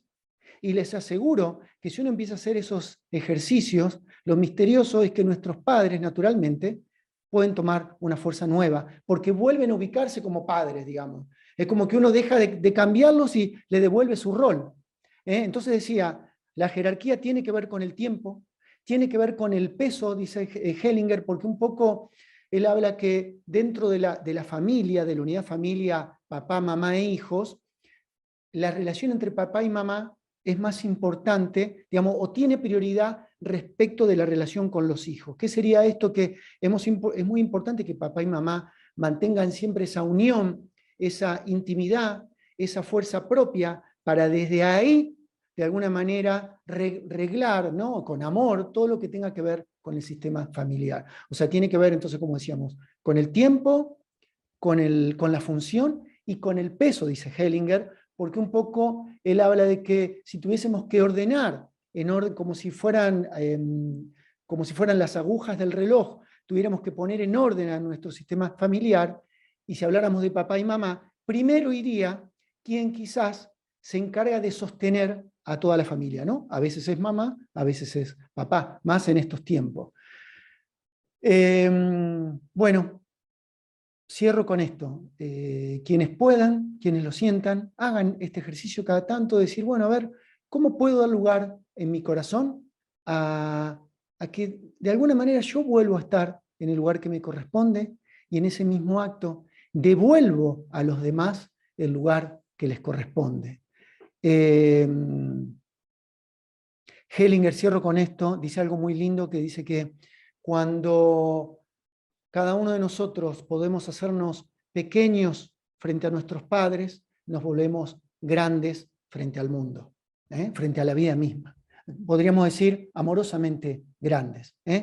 Así que bueno, de mi parte les agradezco, y quienes sientan, ¿no?, un poco la vibración, los convoco, los esperamos en este próximo módulo del diplomado. Así que bueno, Diego, te paso la posta. Saludos a todos.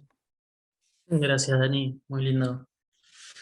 Bueno, ¿qué tal todos? Mi nombre es Diego Yáñez, no sé si se me escucha bien. Dani, que justo te veo, ¿se escucha bien?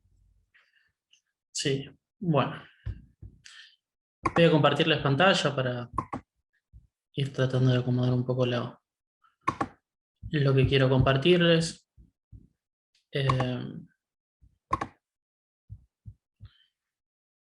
Bueno, en realidad un poco mi función o lo que vengo tratando de hacer dentro de lo que es el diplomado de fonología es evaluar o ver la parte que corresponde al cuerpo, ¿no? de esta forma de verlo, de la fonología, y de tratar de que investiguemos en la fisiología o en la anatomía del cuerpo, justificar, digamos, o ver de dónde Eduardo por ahí, de esta parte fisiológica, extrajo toda esta forma de ver las manifestaciones o las voces del cuerpo. Entonces, si bien parte de lo que hacemos es hacer ejercicios o trabajos en grupo en los que podamos integrar o llevar esto al cuerpo, todo este conocimiento al cuerpo, también hay una parte de conocer. Muchos de nosotros venimos de diferentes campos terapéuticos, entonces tener una mínima idea de lo que es la anatomía y fisiología de cada una de las esferas. Hoy lo que les voy a compartir es un poco la definición de equilibrio. Dani nos habló de la jerarquía, que tiene que ver mucho con esta esfera. Yo voy a tratar de que nos acerquemos un poco al concepto de equilibrio. Entonces, bien, como dijo Eduardo, para acceder o para de alguna manera integrar lo que es la esfera del equilibrio, primero veníamos de la esfera del sostén y de la seguridad y de la nutrición, ¿no?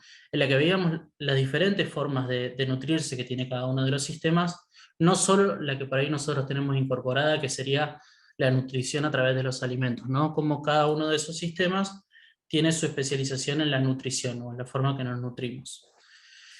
En esta segunda esfera del equilibrio y la relación vamos a empezar a ver eso, ¿no? A ver un poco más amplio el concepto de equilibrio, y después tratar de llevarlo un poco, digamos, por arriba, dar un vistazo de cómo se manifiesta en los diferentes sistemas que conforman esta esfera. Activar audio. ¿Hay un micrófono abierto? Y la primera pregunta que nos tenemos que hacer en realidad es si es posible que estemos equilibrados, ¿no? Muchos de nosotros capaz que esta pregunta ya nos lo hicimos, ¿no? Como, bueno, tengo la posibilidad de tener un equilibrio corporal, emocional. ¿Cómo se da este equilibrio? Entonces lo primero que tenemos que pensar es que, ¿cómo imaginamos nosotros que es el equilibrio, no? Seguramente para cuando uno no lo reflexiona o en su inconsciente, el equilibrio se representa como un punto fijo, ¿no? Un punto quieto que representa como la mitad de algo, ¿no? Como el centro de un mapa o puede ser de un círculo, ¿sí? El centro sería el punto de equilibrio, o eso es lo que nosotros tenemos como visión. Cuando nosotros llevamos a esto a pensarlo en la vida, digamos, en este plano, tenemos que pensar que todas las manifestaciones de este plano están dadas a través del movimiento. Entonces, si este punto que nosotros imaginamos como equilibrio no se puede quedar quieto, y no se queda quieto a su alrededor, está todo en constante movimiento, ¿cómo el equilibrio se manifiesta? ¿Sí? ¿Cómo de alguna manera podemos acceder a ese equilibrio? Entonces, una de las primeras cosas que tenemos que pensar es que la forma en que nosotros tenemos de acceder al conocimiento de la vida, o de la forma en que lo integramos, es a través de las polaridades, ¿no? Habíamos dicho entonces como la quietud del punto de equilibrio es imposible, porque nosotros, de alguna manera, nuestra mirada está dada por, digamos, no tenemos una mirada de unidad de la vida, ¿sí? Más allá de que la vida tiene la capacidad de manifestarse o está manifestada como una unidad, dentro de lo que es nuestro intelecto, nuestra forma de acceder al conocimiento del mundo, lo accedemos a través del conocimiento por polaridades, ¿no? Entonces, de ustedes esto ya deben saber, ¿no? Cada una de estas polaridades, más allá de que estén representados como positivos o como negativos, y que dentro de nosotros esas palabras tengan cierta connotación, simplemente son dos caras de la misma moneda, ¿sí? Estamos hablando de lo mismo. Solo que dentro de nuestra capacidad está solo la posibilidad de ver una de las caras en un momento y otra de las caras en otro, ¿sí? Digamos, necesitamos de la asociación del tiempo y de nuestra conciencia para poder ver la unidad, ¿no? Ver primero una parte y después ver la otra.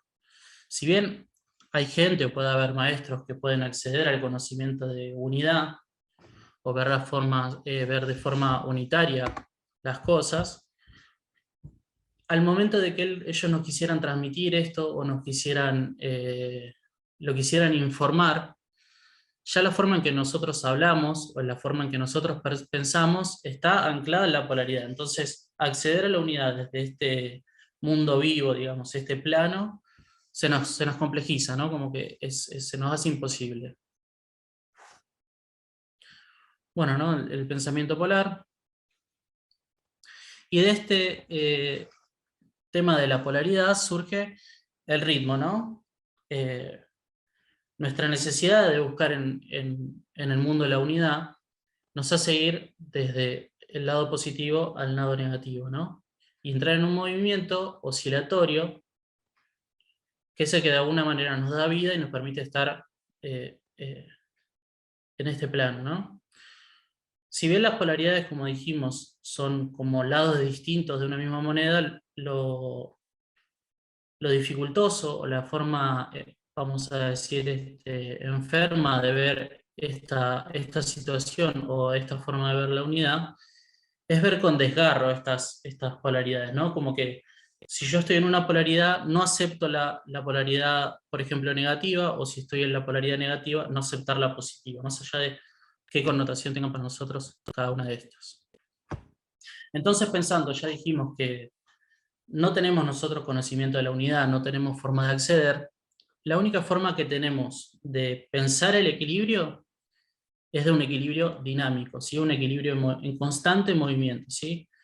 ¿Qué significa? Que nosotros vamos a estar, o tratar de estar en este punto fijo, medio, que habíamos pensado en un principio, pero como la oscilación constante y el movimiento constante que tiene la vida, ¿sí? No solo nosotros, sino la vida en general, lo máximo que podemos acceder, digamos, a una idea de equilibrio es a una búsqueda de equilibrio, ¿sí? A entrar en equilibrio, pasar por ese punto justo que habíamos pensado, que sentimos que es el equilibrio, salir de ahí, volver, entrar, salir, ¿sí?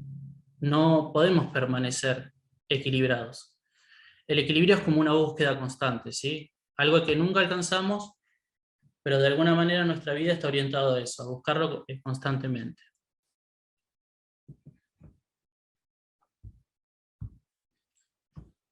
En esta búsqueda de equilibrio, de alguna manera lo que nos sirve o nos da salud es tener este punto de referencia, ¿no? Que habíamos dicho, disculpen.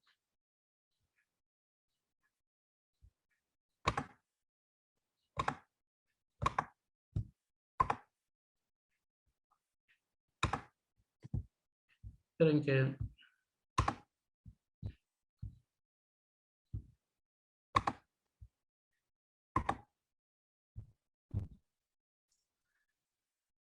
Ahí se ve, Dani, si estás por ahí, Eduardo. Bueno, creo que se ve, punto de referencia. Sí, perfecto, ¿no? Perfecto. Gracias, Dani. Este punto de referencia sería el eje que nosotros vamos a buscar. Sí, yo puse punto de referencia porque es una palabra, son palabras que utiliza Eduardo en sus libros que habla de la bipolaridad, ¿sí? Pero en diferentes autores lo podemos tener como si fuera un eje interno, o como nos dice el maestro Mario Satt, el eje sereno, un eje de silencio, ¿sí? Un centro.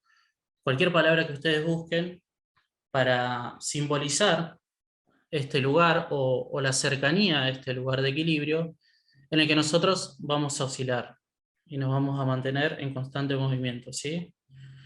Cuando nosotros no tenemos este punto de referencia en el centro, o el punto de referencia está en alguno de los dos polos, lo que nos sucede es que nos estamos privando de una de las partes de la unidad, ¿sí? Tenemos un sesgo en el que vemos solamente, por ejemplo, la parte positiva, y la parte negativa queda aislada de nuestro conocimiento, ¿sí? Acá veríamos lo que puede ser una forma en que se manifiesta el desequilibrio, ¿no? Esto es de una página de Gestalt, ¿sí? Pero un poco representa lo que venimos hablando, lo que venimos diciendo, ¿no? Hay una parte, estamos sobre un polo que forma parte de nuestra conciencia, pero estar sobre ese lado de la conciencia, estar sobre ese lado de la vida, ese lado de visión, nos priva de un montón de otras, en este caso son emociones, pero nosotros lo podríamos pensar, por ejemplo, en movimientos. Yo pienso, si yo tuviera mis hombros siempre en una polaridad, por ejemplo, de flexión, y quisiera llevar mis hombros a extensión, no podría, ¿sí? Mi cuerpo de alguna manera está segmentado, está preparado para habitar esa polaridad, ¿sí? O podríamos, como decía recién Dani, ¿no? Que hablaba de tomar a los padres o tomar a la madre, podríamos pensarlo este círculo en ese sentido, decir, bueno, puedo tomar a mi madre, pero estar sobre este polo materno, me quita el polo paterno, ¿sí? Entonces, de alguna manera, viendo esta imagen, el centro de este círculo sería el punto de referencia, el eje que nosotros, a través de la terapia, a través de la meditación, de alguna práctica artística, tenemos que encontrar para, a partir de ahí, oscilar en mayor o menor medida en alguno de los polos, ¿no? Tener acceso siempre va a ser limitado, ¿sí? Siempre la conciencia tiene una limitación al campo de la vida, pero tratar de que desde ese centro nosotros podamos acceder a la unidad oscilatoriamente. ¿Cómo se muestra este equilibrio en el cuerpo? Bueno, el cuerpo está constantemente en un proceso que se llama homeostasis, ¿no? Que lo que en realidad busca es mantener ciertos constantes, ¿no? Por ejemplo, puede ser la glucosa en sangre, o puede ser la temperatura, o puede ser el líquido corporal, ¿sí? Un montón de constantes que tratan de estar estables, ¿sí?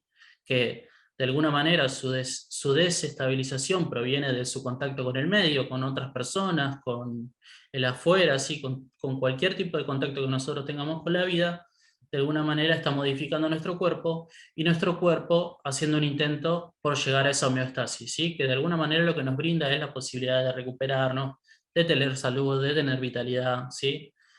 Cuando esta forma de equilibrio dentro del cuerpo, que es la homeostasis, se desequilibra, empieza la enfermedad, ¿sí?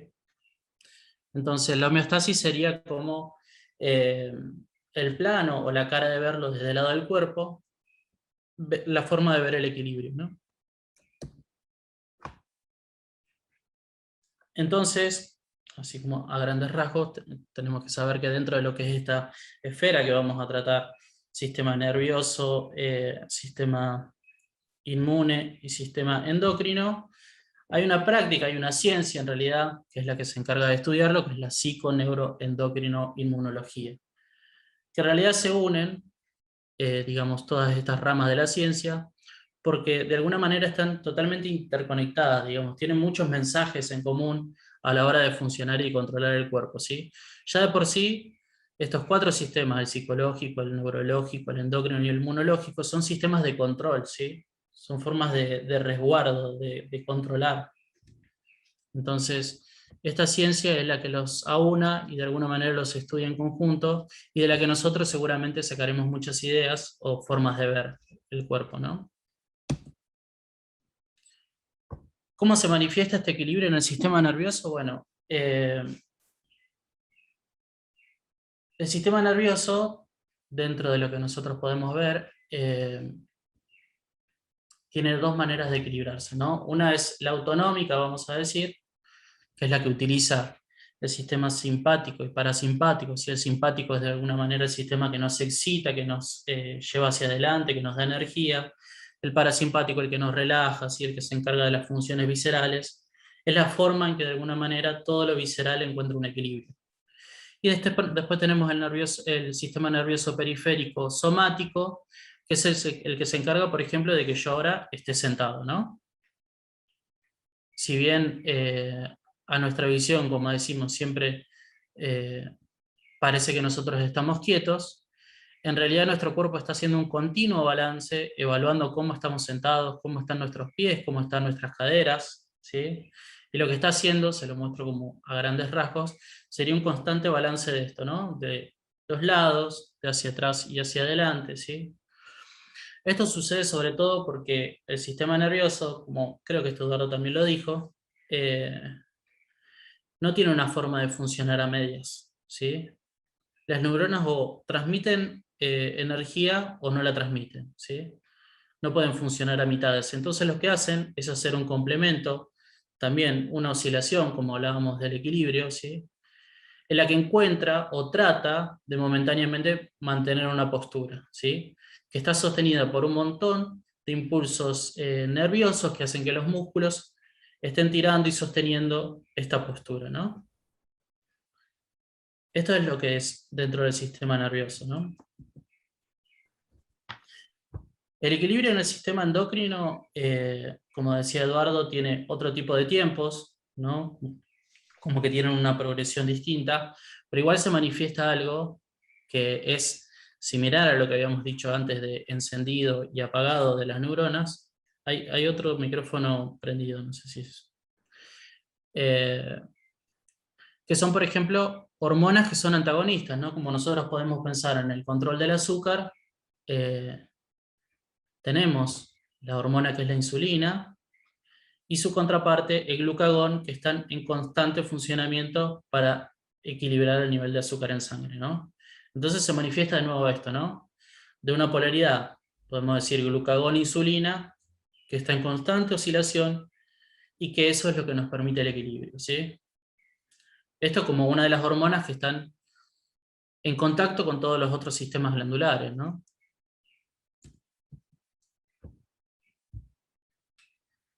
Y equilibrio en el sistema inmune ya es como un equilibrio más de relación, ¿no? En el que yo tengo que buscar un punto, o la oscilación se da entre un punto en que yo permito que los agentes externos ingresen a mí, ¿sí? O alejarme del mundo, ¿no? Entonces, en esta condición que tenemos los humanos, que tiene la vida de ser un sistema abierto, no podemos privarnos del contacto con los demás, ¿no? Sobre todo en nuestro proceso de socialización. No podemos privarnos del contacto con el resto. El sistema inmune no solo se encarga de protegernos, ¿sí? De alguna manera de los agentes que pueden ser peligrosos o que pueden ser perjudiciales, sino que tiene que buscar ese equilibrio, ¿no? En cuánto es el contacto que necesito y cuánto necesito alejarme del mundo, ¿no? Entonces la oscilación, ya más que una oscilación interior, si lo vemos de este modo, puede ser una oscilación entre mis fronteras que se acercan a mi cuerpo o que salen, ¿no? Eso un poco para hablar del equilibrio, así a grandes rasgos, y a invitarlos a que indaguemos sobre este tema y sobre varios otros, no solo a través de lo que podamos llegar a hablar, sino investigar toda esta temática nosotros. Así que los invito, los espero y muchas gracias por su atención. Loreto, no sé si estás por ahí. Gracias, María Eugenia. ¿Loreta? Sí, muchas gracias. Sí, aquí estoy, Diego, gracias. Muchas No, gracias. gracias a vos, Loreta. Muy buenas tardes a todos. Gracias por estar aquí, presente. Bueno, me aprovecho de presentar. Soy Loreto, soy terapeuta, soy chilena, seguramente por el acento ya me identificaron. Y sé que ya llevamos un rato aquí sentados. Y el cuerpo, tanto que hemos hablado de sistemas y cosas y vínculos, siente que tiene como esa necesidad de moverse.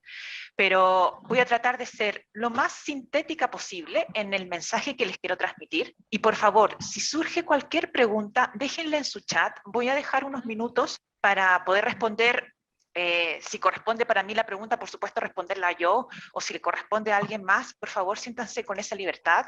Lo que más buscamos con esta instancia es que tengan una posibilidad de conocernos, por supuesto, de saber lo que es la fonología, de entender cuáles son los puntos de vista o las herramientas con las cuales ustedes pueden contar durante esta formación. Y bueno, y en el mejor de los casos que sea para beneficio de ustedes y de la práctica profesional en el caso de que ustedes se dediquen a atender a personas. Entonces, yo estuve como muy atenta a cada una de las cosas que se expusieron hasta ahora y la verdad es que hay temas que son súper claves y que me encantaría que pudiéramos sintetizar o se pudieran llevar hoy día como lo medular. El cuerpo tiene una geografía emocional y eso tenemos que tenerlo siempre muy en consideración. Yo creo que hasta intuitivamente podemos sentir hasta cierto punto que es así. Por supuesto, guarda memorias de afectos que no hemos expresado, la huella de lo que sucedió, algún recuerdo de lo vivido y por sobre todo, y tomando las palabras de Eduardo, no es un código, es un símbolo. Habla. El tema es cómo interpretar lo que hay ahí, pero entender que es un lenguaje. Entonces, la llave que nosotros tenemos de comprensión de todos nuestros procesos de vida está mucho en todo lo que es nuestro mundo relacional, porque el cuerpo es un vínculo. De tal manera que todo lo que va sucediendo en nuestro cuerpo también habla de la historia que hemos vivido en nuestros vínculos. Sé que es una palabra que hemos escuchado muchísimo, pero ya voy a entrar un poquito más ahí. Entonces, el cuerpo es relación, el cuerpo es vínculo, y desde nuestro principio, desde que somos concebidos, en nuestro cuerpo queda una huella.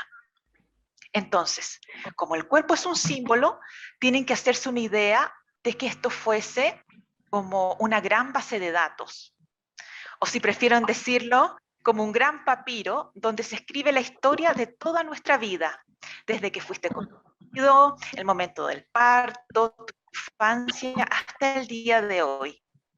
Esa visión es la que quedaría muy, muy estrecha si solamente lo ves como un código. Por eso nosotros aquí hablamos mucho de que es un símbolo y que por supuesto tiene un lenguaje y que por supuesto narra y habla. De eso se trata. Entonces, donde va tu cuerpo, también van tus afectos. Es decir, tienes que entender que tus vínculos, que tu cuerpo está cosido con tus afectos. Tal vez con ese ejemplo vayas sintiendo más aún cómo cada una de las sintomatologías que has tenido tú en tu vida, incluso tus pacientes, tus consultantes, tienen un sentido. ¿Ah? Cuando uno logra expresar eso, ¿sabes? Está como cosido. Uno siente como propio, como parte de uno. Mucho se habló en este instante, en esta conferencia, de que el cuerpo es historia. Y efectivamente, todo lo que sucedió en nosotros vive en nosotros. Y seamos o no conscientes de lo que hay en el cuerpo. Entonces, por mucho que nosotros guardemos cosas, mantengamos ciertos silencios, el cuerpo de alguna u otra manera se va a encargar de narrarlo. Lamentablemente a veces lo narra de manera súper brutal, con un diagnóstico complicado, con momentos en que sentimos en que ya no podemos más, en momentos en que también sentimos que, oye, salgo de una y entro en otra, voy a un médico y parece que el diagnóstico nadie puede atinar. Entonces, la invitación es, ¿realmente es un símbolo? ¿Realmente qué es lo que narra? Y esta narración es única. No es una narración, que sea igual para todos, porque cada uno tiene una historia distinta, una conformación familiar diferente. Entonces, el cuerpo, y al decir que estamos hablando que tiene un símbolo y que este narra, por supuesto tiene una gramática, tiene una semántica. Entonces, por ejemplo, si alguien dice la clásica, voy a dar un ejemplo súper común, cada vez escucho menos, no puedo escuchar. Hay periodos del año en que me siento completamente sorda, voy al médico, me da un tratamiento, me dura un tiempo. Y uno dirá, ¿qué es lo que ella no quiere escuchar? ¿O qué es lo que él no quiere escuchar? Eso es sumamente lineal, sumamente sesgado de lo que puede ser la totalidad de esa persona. Entonces, hay que entenderlo, que cada palabra, cada síntoma, el universo de la persona nos va a decir mucho. Entonces, por ejemplo, si yo les preguntara ahora, a ver, la primera palabra que se me viene a la mente, ¿qué es para ti mezclilla? No sé, estoy mirando a Angélica, que tiene su cámara encendida, a Mari, a Rosa, a Cris. Cada una me va a dar un significado. Mira, la mezclilla es una tela que se ocupa para confeccionar jeans, hay jeans de distintos colores, la ocupa toda la familia, etc. Pero puedo venir yo, Loreto, y les digo, ¿saben? Lo primero que se me viene a mí cuando escucho la palabra mezclilla es ver a mi madre cortar mezclilla usada para poder hacerme el estuche para ir al colegio. Entonces, tiene un significado, una semántica, una gramática completamente distinta a la que cada uno de nosotros podemos estar sintiendo en este momento. Y de eso se trata. Esta es la invitación que queremos hacerles al entrar en el fondo a incursionar, a vivenciar sobre todo lo que es esta esfera. Entonces, los afectos son súper importantes y eso yo sé que todas ustedes con mayor o menor experiencia en estos temas lo tienen claro, pero sí son parte inherente de las cosas que sí tenemos que ir analizando y que les sucede a nuestros pacientes.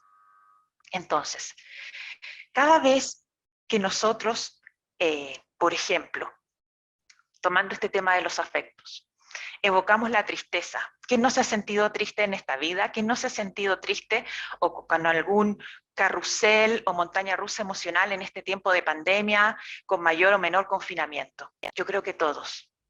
Cuando pasamos una crisis, por ejemplo, de tristeza, no solo estás viviendo la tuya propia, la de Margarita, la de Mónica, la de Rosa, la de María Eugenia, estás viviendo también la de tu colectivo, la de tu sistema familiar, la de tus ancestros. Y todo eso va en el cuerpo. Entonces, es mirar esa mirada amplia, donde efectivamente pareciera que no somos seres tan individuales. En la superficie, así nos vemos. Margarita, Mónica, Sandra, etcétera, Loreto. Pero en el fondo somos seres colectivos. Imagínense un bosque, ¿cierto? Qué cosa más rica, ¿no? Sobre todo acá en el hemisferio sur, que ahora estamos en primavera y todo está poniéndose de un color verde maravilloso. Se cae un árbol y uno dice, ah, se cayó un árbol. Pero hay todo un sistema, una red neuronal que hay por abajo. Entonces lo que afecta a una parte del bosque afecta a toda la red. Eso sucede. Eso es lo que sucede también en nuestro cuerpo. Y eso es en el fondo la invitación que queremos hacer.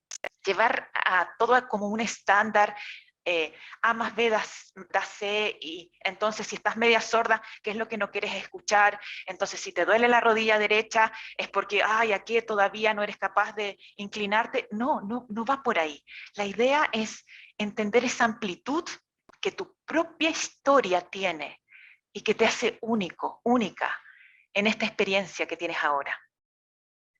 Entonces, como yo les decía, siempre es importante tener esta mirada más abarcativa de lo que nos va sucediendo, porque todo está relacionado también con nuestros vínculos. Tu familia, nuestra familia está en el cuerpo, los conozcas más o los conozcas menos. Es que nunca supe de mi padre, desapareció, dejó a mi madre embarazada y nunca más supe de ella. Hoy día Diego nos hablaba sobre el tema de las constelaciones. Por Dios que cuesta ahí incluir esa figura que no estuvo. Pero sí, por supuesto, tengo una posibilidad para mí de sí decir, yo reconozco, yo vengo de esta historia, esta es la que me conforma. En adelante, yo tomo mi pensamiento crítico, mi visión de lo que es mi futuro en adelante. Y aquí yo puedo escribir mi historia para que un futuro emergente venga a mí. Entonces, este síntoma que hoy tenemos, y es muy probable que la audiencia que está aquí en este minuto tenga más de alguna sintomatología. Es muy probable, yo creo que sí. Por ahí veo algunas caritas que se mueven. Y es cierto, uno dice, ya, si a mí hoy, siglo XXI, año 2021, me toca estar con esta sintomatología, que ya he hecho todas por tratar de solucionarla, ¿qué es lo no dicho, lo escondido, lo silenciado que vive todavía en mí? De eso se trata un poco, correr el velo, mirar qué hay ahí. Y créanme, por favor, que esa constancia en uno mismo, ese reconocimiento de mi historia y de entender, como dice Eduardo, estas alergias, ¿dónde está este miedo? Me confieso, yo soy súper alérgica. Y gracias a todo esto que he podido ver con la fonología, digo, sí, es cierto, pero no solo es el mío, es el que viene de atrás también, y que yo hoy estoy aquí. Digo, bueno, ¿qué hago con esto? Donde veo, donde tengo que mirar. Y esa es la mirada que queremos darles en esta segunda esfera, donde el sistema nervioso, el inmunitario, el endocrino, van súper entrelazados y nos permiten empezar a entender esa comprensión. Es mirar por fin ese traje a la medida, ese que te calza perfecto. No el estándar que puede estar por ahí y que tal vez pueda ser muy útil, pero la invitación es que sea algo más amplio, que realmente sea una lectura para ti. Entonces, otra cosa importante que les quería comentar. Mucho desde el enfoque, y déjenme presentarme un poquito, yo trabajo también mucho con las constelaciones familiares con un enfoque más bien vincular, donde incluimos trauma, donde incluimos la teoría del apego. Hablamos mucho de que hay un cuerpo transgeneracional.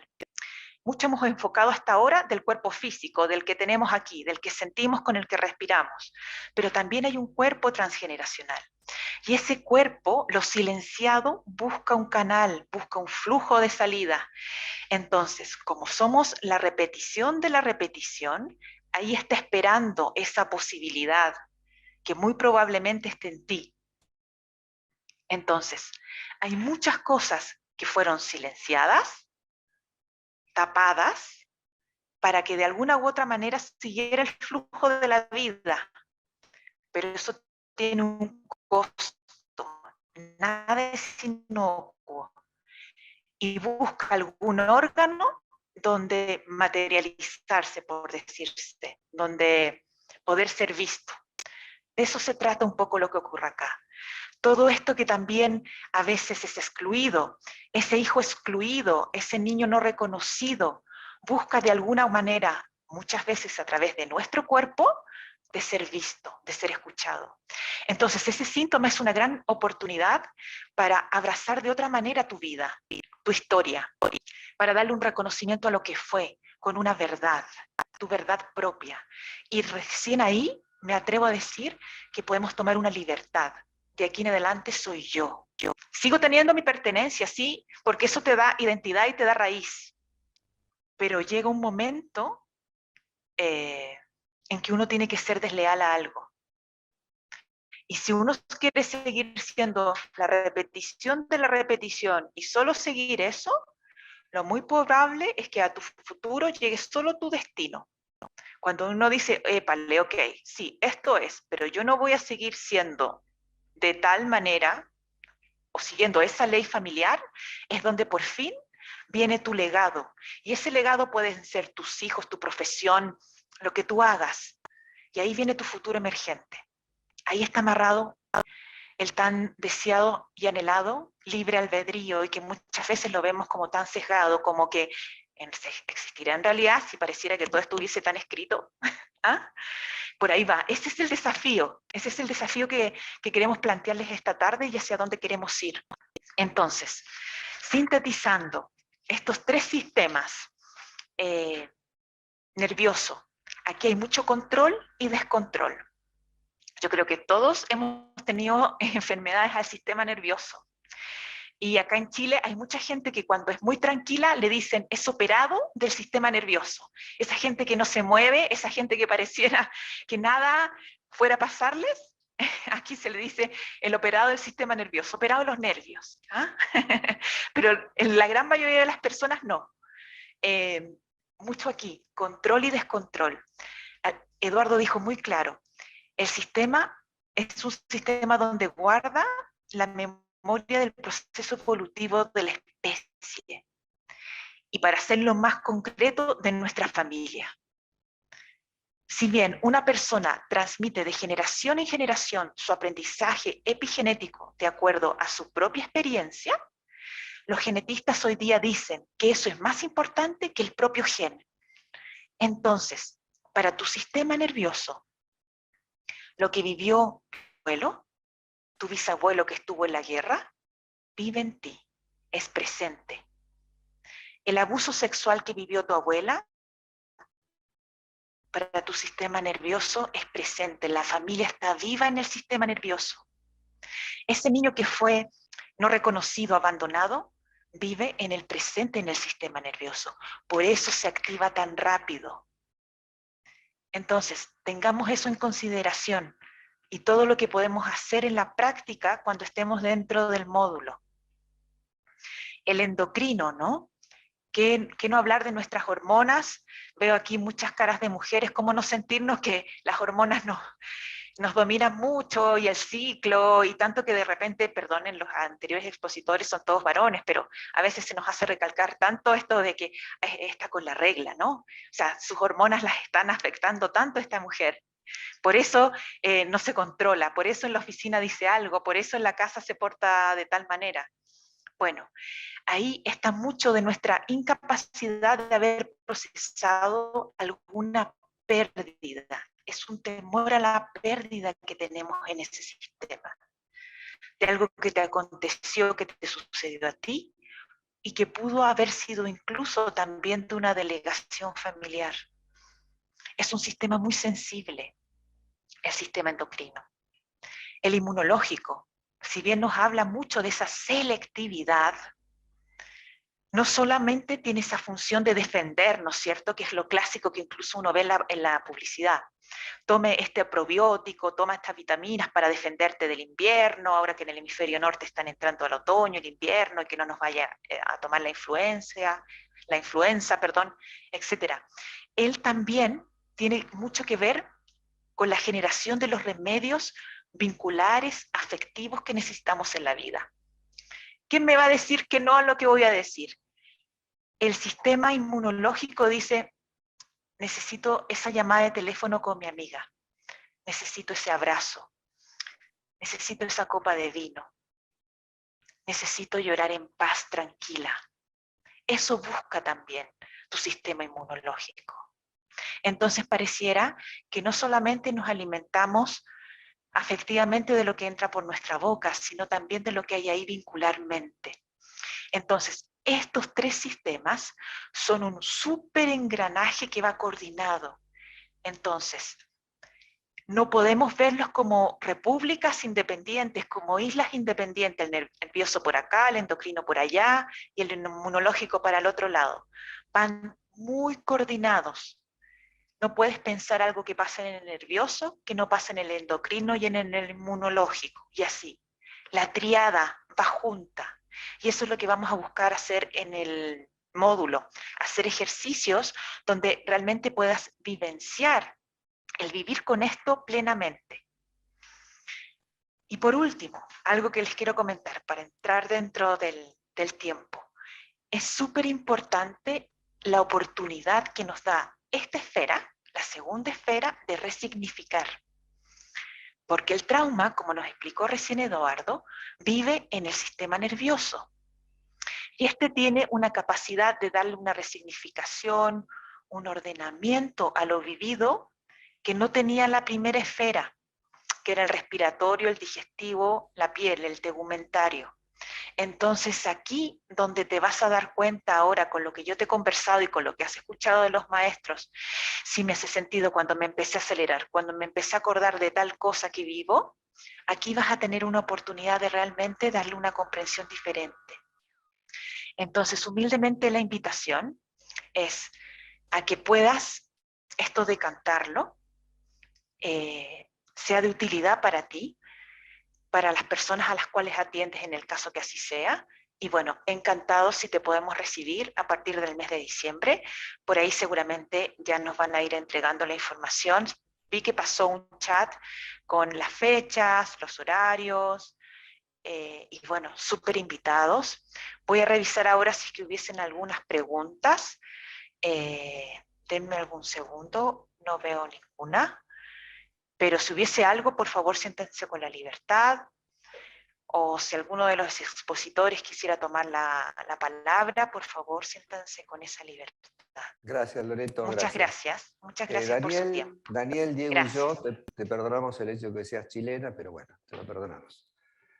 Muchas gracias. Bueno, los próximos 2 meses vamos a estar trabajando sobre estos temas, haciéndoles ver la convergencia de cuerpo, afectos, vínculos en ese sentido que le hemos hablado, ¿no? De la memoria familiar, de la memoria constelar, de todo esto, para que de alguna manera el cuerpo deje de ser un objeto material y se convierta en un objeto significante, se convierta en algo vivo, en algo simbólico, ¿no? Algo que está transmitiendo mensajes. No nos damos cuenta, pero el movimiento del cuerpo, mi cuerpo está transmitiendo mensajes, información, a cada rato. Mi cuerpo es distinto con las distintas personas con las cuales me encuentro. Mi cuerpo está en situaciones diferentes, en tensiones diferentes, en relajaciones diferentes. Decíamos, el equilibrio es un equilibrio móvil, un equilibrio dinámico. Hay como una especie de eje interior, de punto de referencia que nos mantiene en equilibrio, pero ese punto de referencia no es solamente una estructura psicológica, una estructura corporal, digamos, la columna vertebral. El punto de referencia también es una jerarquía familiar, un orden de nuestros ancestros. Es decir, todo eso, podemos decir, ese equilibrio nos hace perder las dudas pendientes que cargamos de las generaciones anteriores, no solamente una cuestión física. De tal manera que lo que vamos a tratar en estos 2 meses, a través de enseñanza y a través de ejercicios, es que nosotros tenemos conciencia que este cuerpo que es memoria, que en esta esfera fundamentalmente esas palabras claves, equilibrio, relación, tienen una significación que podemos llevar a nuestra vida para resignificar poderosamente nuestra vida, nuestra historia. Aquellos que son florales pero lo que no son flores no importa. Hay una flor que se llama Honeysuckle, que es esa flor que tiene que ver con nuestro pasado, con nuestra nostalgia, ¿no? La nostalgia es como la mordedura del destino, que tiene un aspecto que es la añoranza, uy, la esquina de mi barrio cuando yo era chico, ¿no? El almacén de la esquina, ese café cuando era joven que iba a tomar cafecito, la nostalgia, pero también la añoranza, ¿no? La añoranza, esa paradójica dirección de futuro, ¿no? Entonces, el honeysuckle es esa flor que me permite resignificar el ayer, darle un nuevo sentido y transformarlo en algo propositivo, algo apreciativo. Entender que el síntoma en el cuerpo no es una condena. En todo caso es una condena en la medida en que yo lo hago algo condenable, pero que yo lo puedo resignificar y transformarlo en una oportunidad. Miren, esto que les voy a contar es muy banal, pero es muy significativo, ¿no? Tengo un paciente que le diagnosticaron una diabetes incipiente. Y entonces me dice, ¿qué tengo que hacer a tomar flores? Y le digo, a ver, un especialista, ¿no? Esto hace un año. Bueno, entonces va a haber un especialista, va a haber una especialista que le recomendaron, que actualmente es su mujer. Metáfora, la enfermedad le llevó a conocer a lo que él dice que es el amor de su vida, vas a saber el tiempo, ¿no? Pero lo que quiere decir es, el síntoma siempre no es solamente un fruto del pasado, de las cosas que quedaron pendientes, es cierto, sino que el síntoma también es una dirección de mañana, me dice una lección que tengo que aprender. Y si yo la aprendo, le doy un sentido al síntoma, le doy un sentido al cuerpo, entonces estoy haciendo la tarea que tengo que hacer. Loreto, Diego, Daniel, gracias por acompañarme en esta tarea que estamos haciendo. Gracias chicos y chicas por acompañarnos este día y ojalá nos acompañen en estos 2 meses. Se van a divertir, lo van a disfrutar. Vamos a hacer interesante esta enseñanza. Porque después de todo, ¿vieron cuando dicen, no, voy a hablar algo serio, ¿no? Las cosas profundas pueden ser muy divertidas. Y vamos a tratar de que, además de aprender, se diviertan. Porque además de todas las cosas que hemos dicho y diremos sobre el cuerpo, no nos olvidemos que el cuerpo es el sitio donde el placer anida. El cuerpo es el sitio donde el placer anida. Recordémoslo. Un abrazo muy grande y nos vemos pronto,